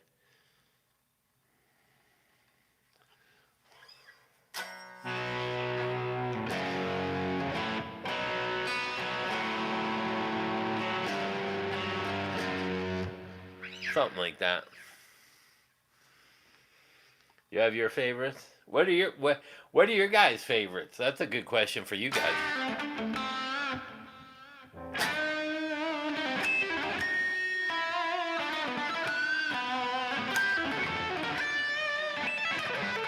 Yeah.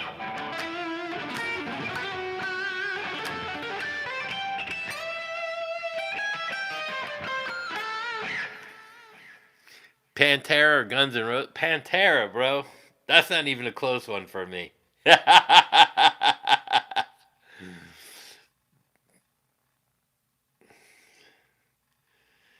Man, Cowboys from Hell, and then the second album. That had a lot of good stuff, Pantera. Good answer. Love You to Death from Type O. Yeah, that was pretty decent. That was a decent song by them. They had, like, it's hard for an album to have every track good. That's what I thought was so amazing about, like, even Dokken. Not all their tracks were like 100% great. They had half of an album. But then you listen to Van Halen, like their first album, the second album, Women and Children First. I mean, it's ridiculous how many incredible riffs Eddie wrote. I like Deep Purple.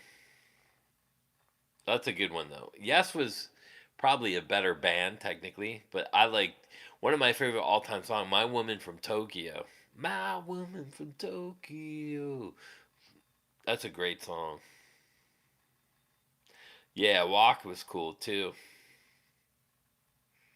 You should try to play that on piano.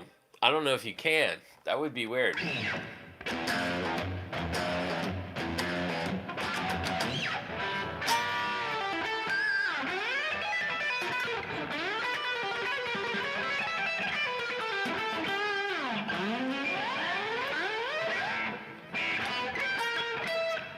I forgot the solo.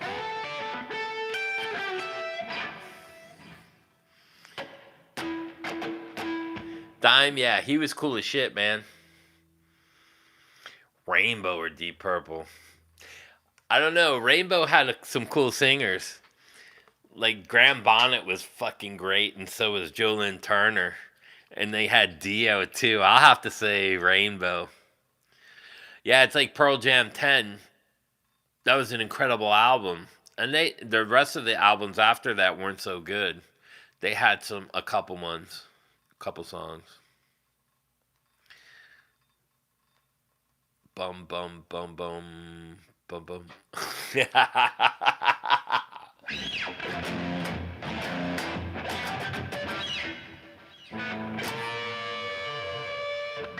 I love Dimebag Summer. You know what? I don't know if you guys know this, but if you take the E minor pentatonic, if you look over here, and then I was talking about the flat sixes, the fives, and the sevens. Dime took that idea and he played. He just kept all that same lick, and then he flatted one, and then added the open.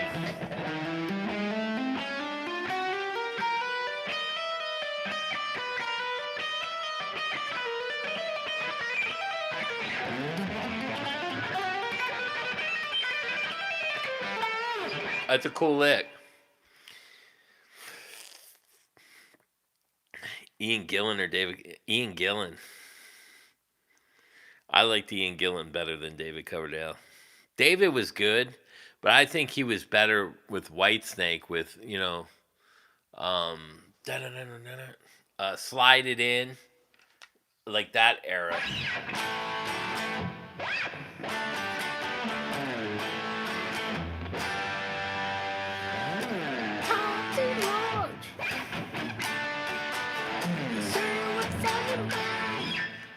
I think that stuff was way cool.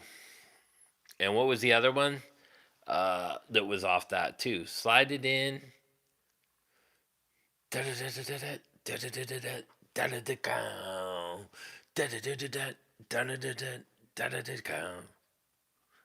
don't remember that one. Oh, I don't forget the name of that.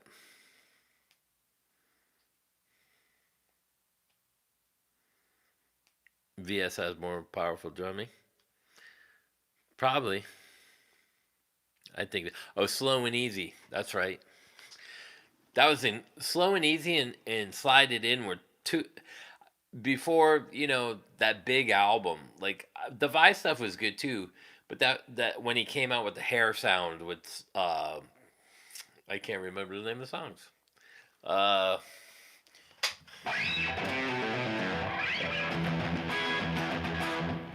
That album. I don't know that. I can't remember the name of the album.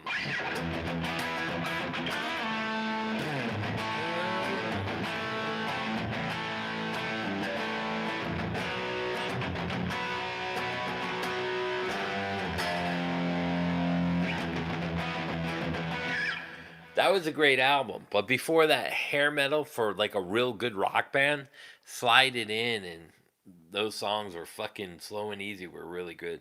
That's why I really liked when Coverdale did that album with Page. It reminded me of old Whitesnake. Highway Star with Ian Gillan.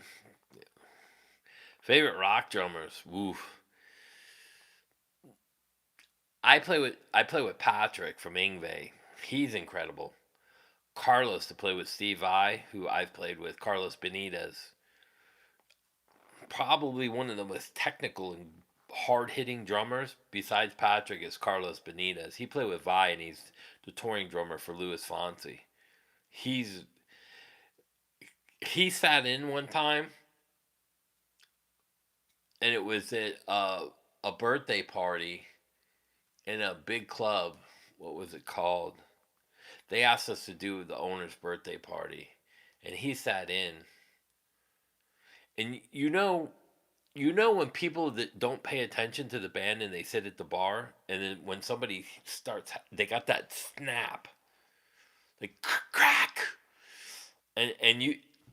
Like when he started playing, people at the bar turned around and was like, "What? Who is this guy?" And then a crowd formed around the stage. It was crazy because when you have a drummer like that, it's crazy. And I get to play with Tommy Aldridge and Vinny Appice. So that's tough. Vinny's really good. He's basic, but he's got some of the best drum sound you'll ever hear.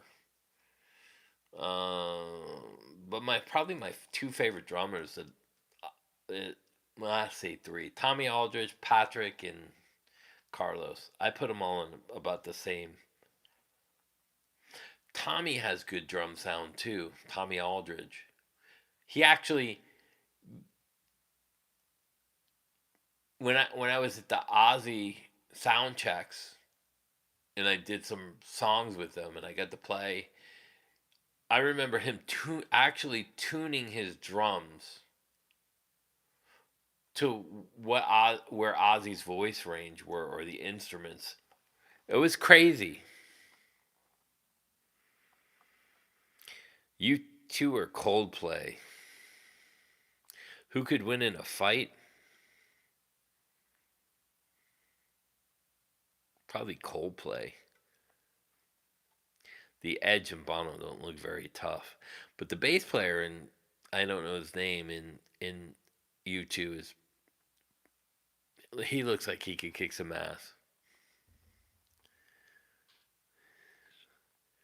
Oh yeah, Love Hunter. What a great song that was. I almost forgot. The Coldplay guys are younger, so it wouldn't be a fair fight, would it? I don't know.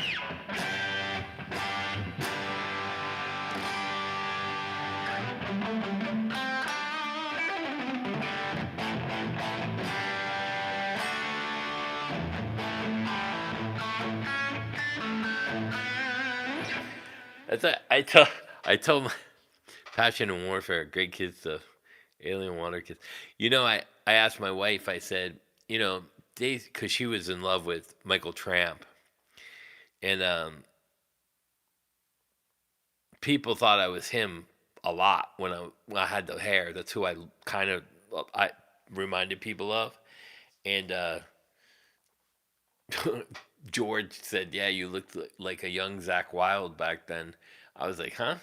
I didn't expect that one, but it was funny because my wife was in love with White Lion, and I said Dave actually got to play with White Lion right before they got dropped because they came over to America to get some musicians. They thought it would be good for them because they had that Fight to Survive album, which was kind of like a demo they released from Denmark, and then so they wanted musicians from the U.S. They thought it would be good for him. So I said to my wife, "Dave's going to be over tomorrow. Do you have any questions about Michael Tramp for him?" It's like, "No." What would I ask him? I go, "Was he that good looking?" I don't know what you want to ask.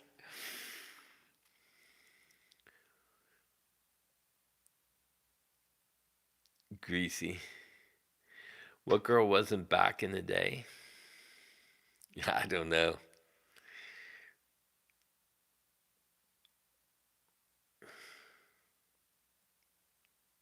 Yeah, Tommy Aldridge is.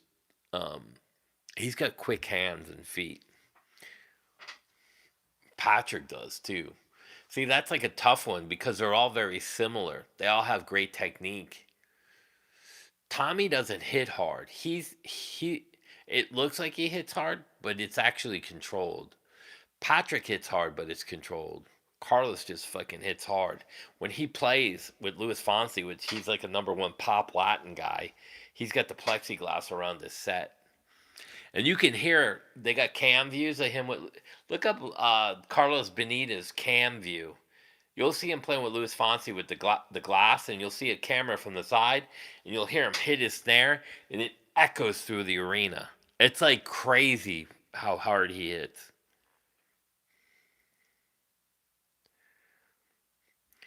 I used to love that song.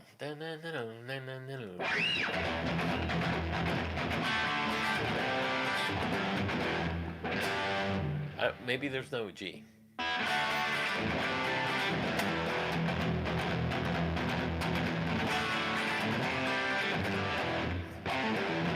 I don't remember it. Ian Pace was good too. So is that what was his name? Red something from Hendrix or Nolan. What was his name? I can't remember the Hendrix drummer. I liked him a lot too.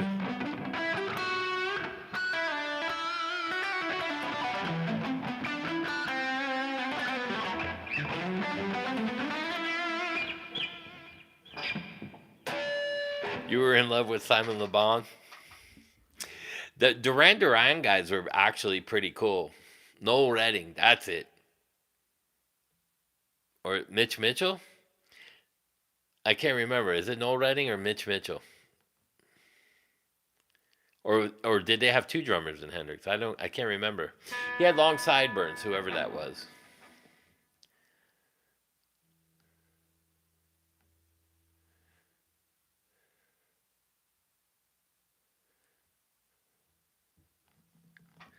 You saw Deep Purple a few months ago.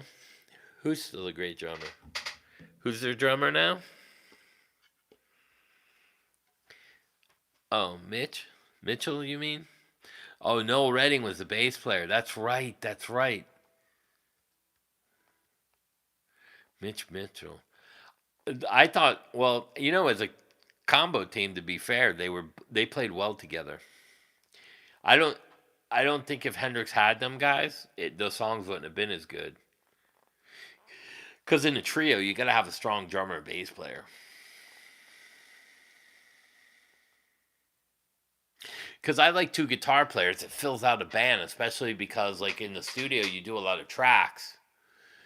And when I played with Dave and them, Patrick, they're like, we don't need a second guitar player. I was like, you sure? I'm not loud enough. But it was funny. They just didn't want a second guitar player. But it'd be cool if we can get Blando out there and play guitar and sing on some of the stuff. Because he knows a lot of cool shit. He knows Whitesnake and stuff.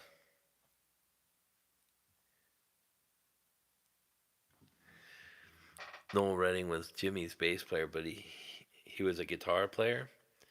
Billy Cox also played bass with Jimmy. Really? I didn't know that. Oh, Roger Taylor. Yeah.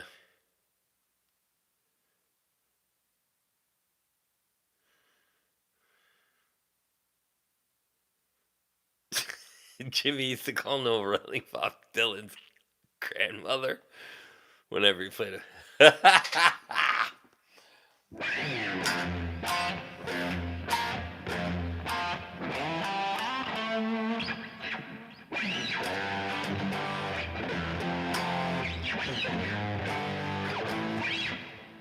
I'm mixing them up now.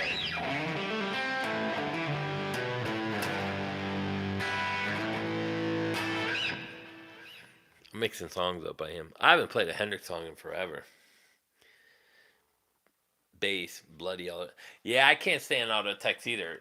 People used to, like, when I would text back, they're like, I can't understand what you're saying, and I go back and read it because I'm at a stoplight texting fast or something, responding to somebody, and they're like, "Did you go to school? You can't spell." It's the auto text.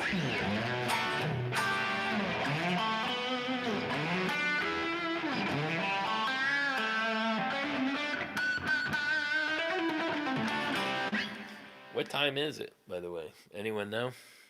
Can't be 11 o'clock already, is it? Hendrix was overrated. That's hard to tell. He was great for his time, but he changed the way rock and roll went. He brought it to a heavier genre. He was blues, but he had that fuzz. So I don't know, man. He had a different sound. See, this is where I think Eddie Van Halen is underrated. Because a lot of people talk about Eddie Van Halen's lead, right? But Eddie Van Halen had patents and created a rock sound on top of his songwriting. So a lot of people don't talk about that. That's what I mean when you hear the first couple albums and every song is so fucking good. Like, even that, you look at the Dreamer, Little Dreamer.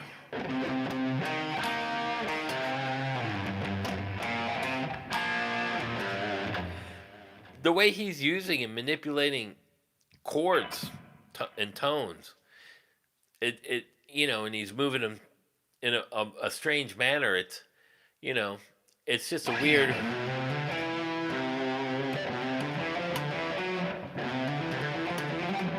So he's in. So if you look at that, he's playing an F, he's playing a G, and he's playing in C.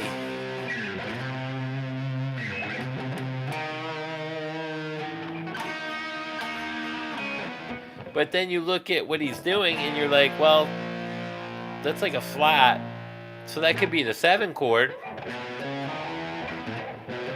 or a flat 7 You know what I mean? So you start trying to figure out what Eddie was doing, but it's just crazy. Yeah, that's hard. Hendrix was yeah, that was the other thing. Hendrix was a performer. That's a hard one. I don't think he was overrated.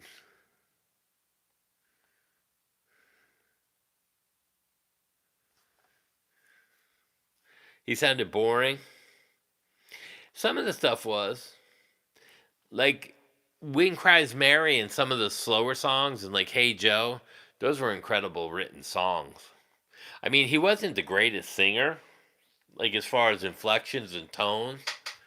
He wasn't like so. Like I think Bonamassa is actually a better singer than he is a guitar player, and he's a better writer than a guitar player, if that makes sense. Like the licks are all stolen from Eric Johnson. He has no signature style to his lead playing. But Bonamassa, even though it's polished blues rock songs, he still has a great voice and he can sing and hit notes and he's in key, especially live.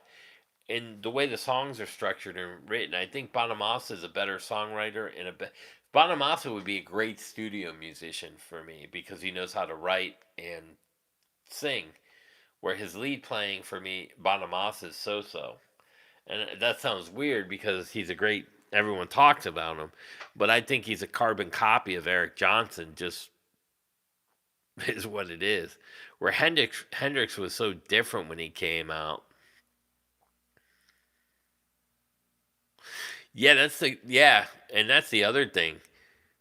Alice makes he died at such a young age. I wonder what if he had lived, how he would have matured as a player. It's kind of like Randy Rhoads. I mean, he was fucking young, writing Crazy Train. I don't know. Diary of a Madman was an incredible album. I mean, how he he was doing to Ozzy what Eddie Van Halen did to Van Halen with all those cool songs. Mother Earth, Mr. Crowley, Mother Earth. There was so many incredible songs Randy wrote. Like, when did he die? 82. I think it was 82 or at the end of 82, maybe. Somewhere around there. Like, where would Randy be today? Yeah, that's crazy to think of some of these people, like, those legendary, like Jim Morrison. Would he still be singing today? These are cool questions because it's a great conversation. Like what do you think guys like Jim Morrison would be doing? You think he'd be producing albums? Or do you think the Doors would still be together? And if so, what would they sound like with all this modern gear and shit? Like guitars built like this for cheap.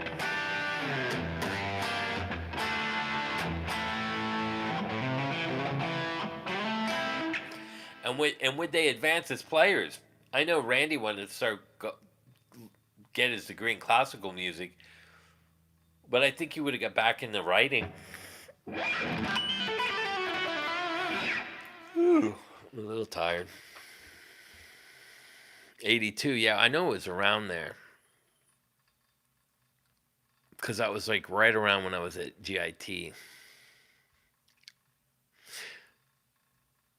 Oh, yeah, he was born in the end of the year, March, middle. Yeah, Jimmy only released 3. And that's crazy that Randy only released 2. So just think of the age difference between Hendrix and Randy in the less of the albums and how much more incredible with the writing it was. But then you go back to was it the chicken or the egg? Without Hendrix, would music be what it was when Rhodes recorded Crazy Train? You know what I mean? That's hard to even fathom. Like if Eddie Van Halen never came out after Hendrix, because I mean you had metal, which was Sabbath, but no one had that sound Eddie did before he came out. Like what would have happened to music? That would be a great movie. How the music changed. Like a fantasy, like if we went back in time and you took Van Halen out of the equation. Bill and Ted's Excellent Adventures 7. How the music changed. We stole Eddie Van Halen before he came out, and what that happened.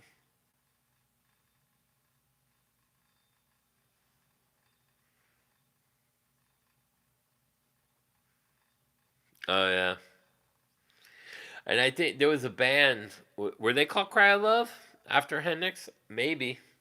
I know you had Brother Kane. Brother Kane was pretty popular too.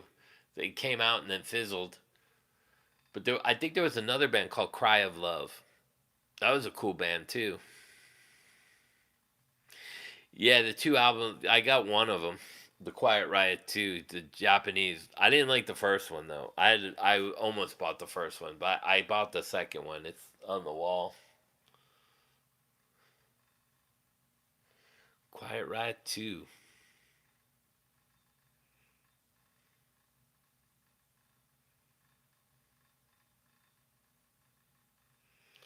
He was in 27 Club. Yeah. Yeah, that's the other thing. Hendrix had a huge impact, like Eddie Van Halen. That's what I'm saying. Like if you take Eddie Van Halen out of the equation and Hendrix lived, like what would music be today? Like everything kind of happens for a reason. Hendrix, and I heard stories about Hendrix, like Beck going in. Beck was coming out and like it was a UK performance. It was over in the UK, and Beck was coming out of the arena or the club just like shaking his head, and Pete Townsend was walking in, and there were two girls with him, I think they said, if I remember the story right. And he was like, "What's up, mate? That bad?" And he looked up at Pete and goes, "Nope, that fucking good." And he just walked out like in disgust. Back to the Future, but backwards. Yeah. I don't think I would exist.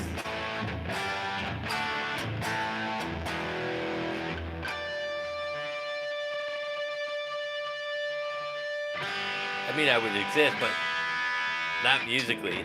Like, a lot of those Eddie's things are licked.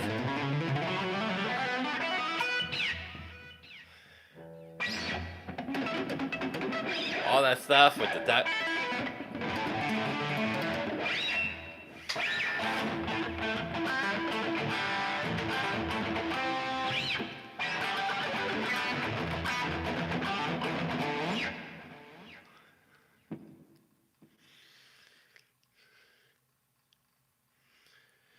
Yeah, that's the other thing. His inventions, all his patents. He's got Eddie Van Halen has so many patents. Like a lot of people don't know how many times he's been. I mean, he's registered a lot.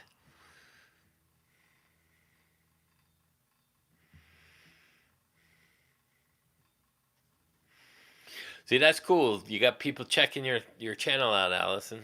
Tony checked it out too. Yeah, it's killer stuff. I really like it because it's different. Could you imagine if she went into Nashville and just whipped everybody's ass playing like country songs, like rock and roll style on the piano?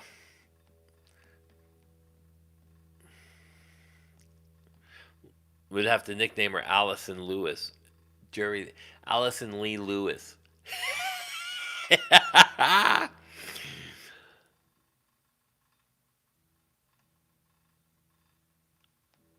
Cranking the dual Showmans, yeah. The D-tuner, the 5150, the Floyd Rose, the attenuator, yeah. That's crazy stuff, right?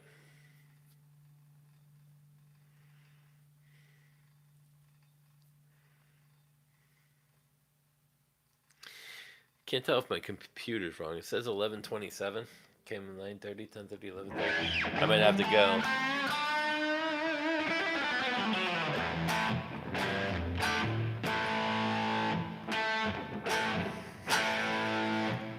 Ain't that the chord at the end of the Who?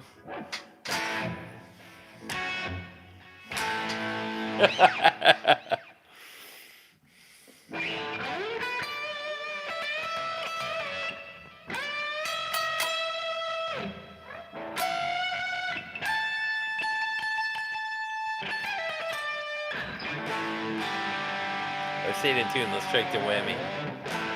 Nope.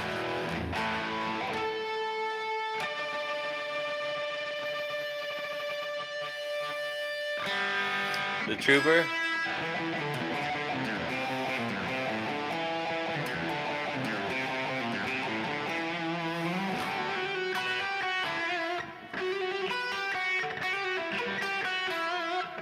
Is that right?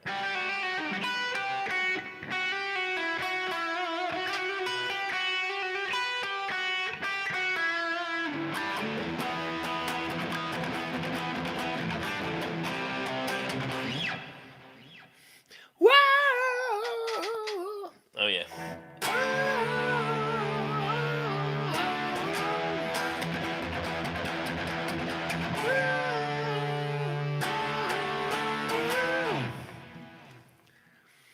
They're awesome. I can't wait for that. That's going to be a little tough on the piano, no? Dun, dun, dun, dun, dun, dun. You can play that in octaves? Dun, dun, dun, dun, dun, dun, dun. I don't know how you're going to do that. I can't wait to see that. That's going to be cool. The Trooper.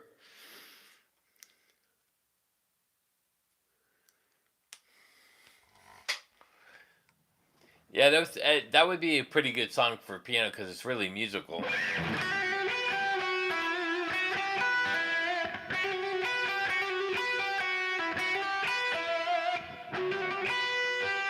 Something like that. I can't remember.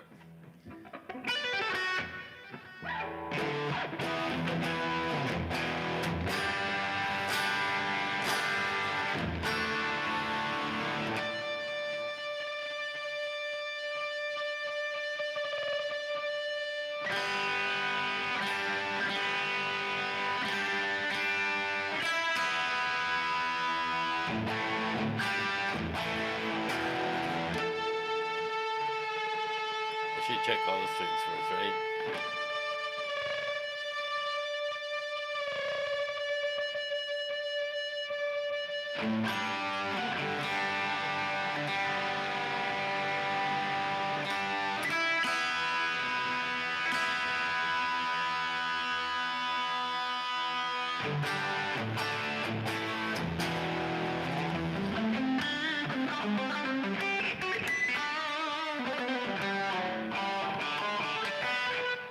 I was watching Eddie play.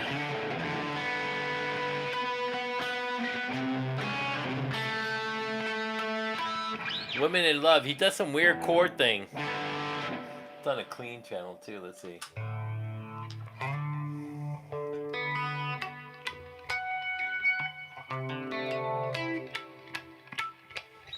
That would be cool.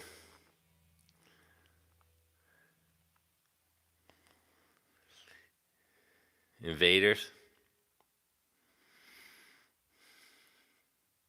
Yeah, that would be crazy to hear it. It's quite fast, but you'll slow it down. You shake my mind and I'm running my brains. You could almost go right into rock you like a hurricane. You shaking by, you rattle my brains. I'm coming off like a hurricane.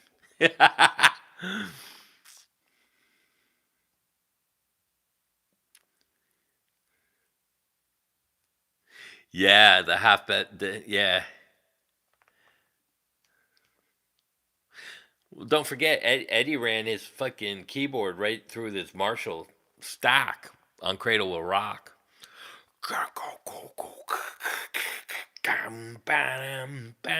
That's why it's in standard tuning. Let's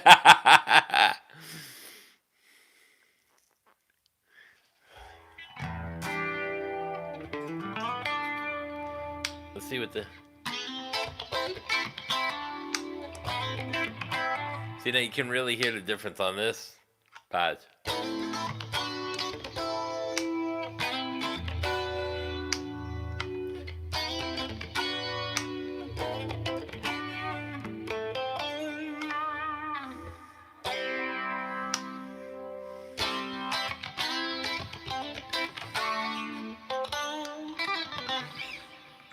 Crazy.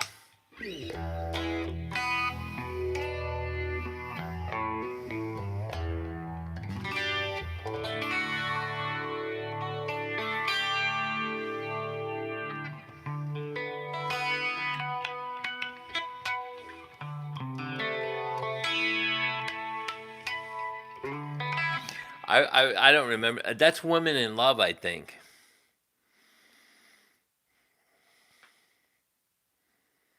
Yeah, me too. I'm gonna take off. I gotta drop him at school tomorrow. What else do I gotta do tomorrow? Oh, and I gotta bring some of the gear out into the dining room for Dave and set it all up for the live stream. I think I'm just gonna use a Scarlett right in here and two microphones. I don't think I'm even gonna bring a board out there. Yeah, there's too much shit to break down. I think I'll just go right into Scarlett into the phone and we'll bring the laptop out there. So tomorrow, 4 p.m.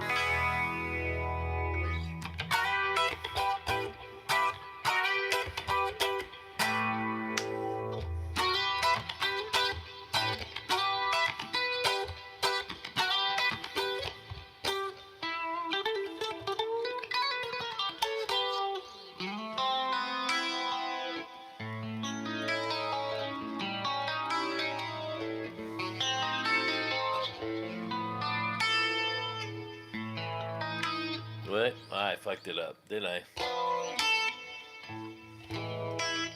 What is it?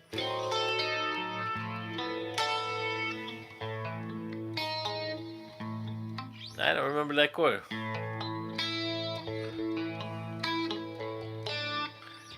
Ah, too tired. All right, I'm gonna take off together. Together, I'm gonna take off too. I'm getting tired as well. All right, good night, everybody. Tomorrow, 4 p.m. Eastern. Maybe I'll have a drink too.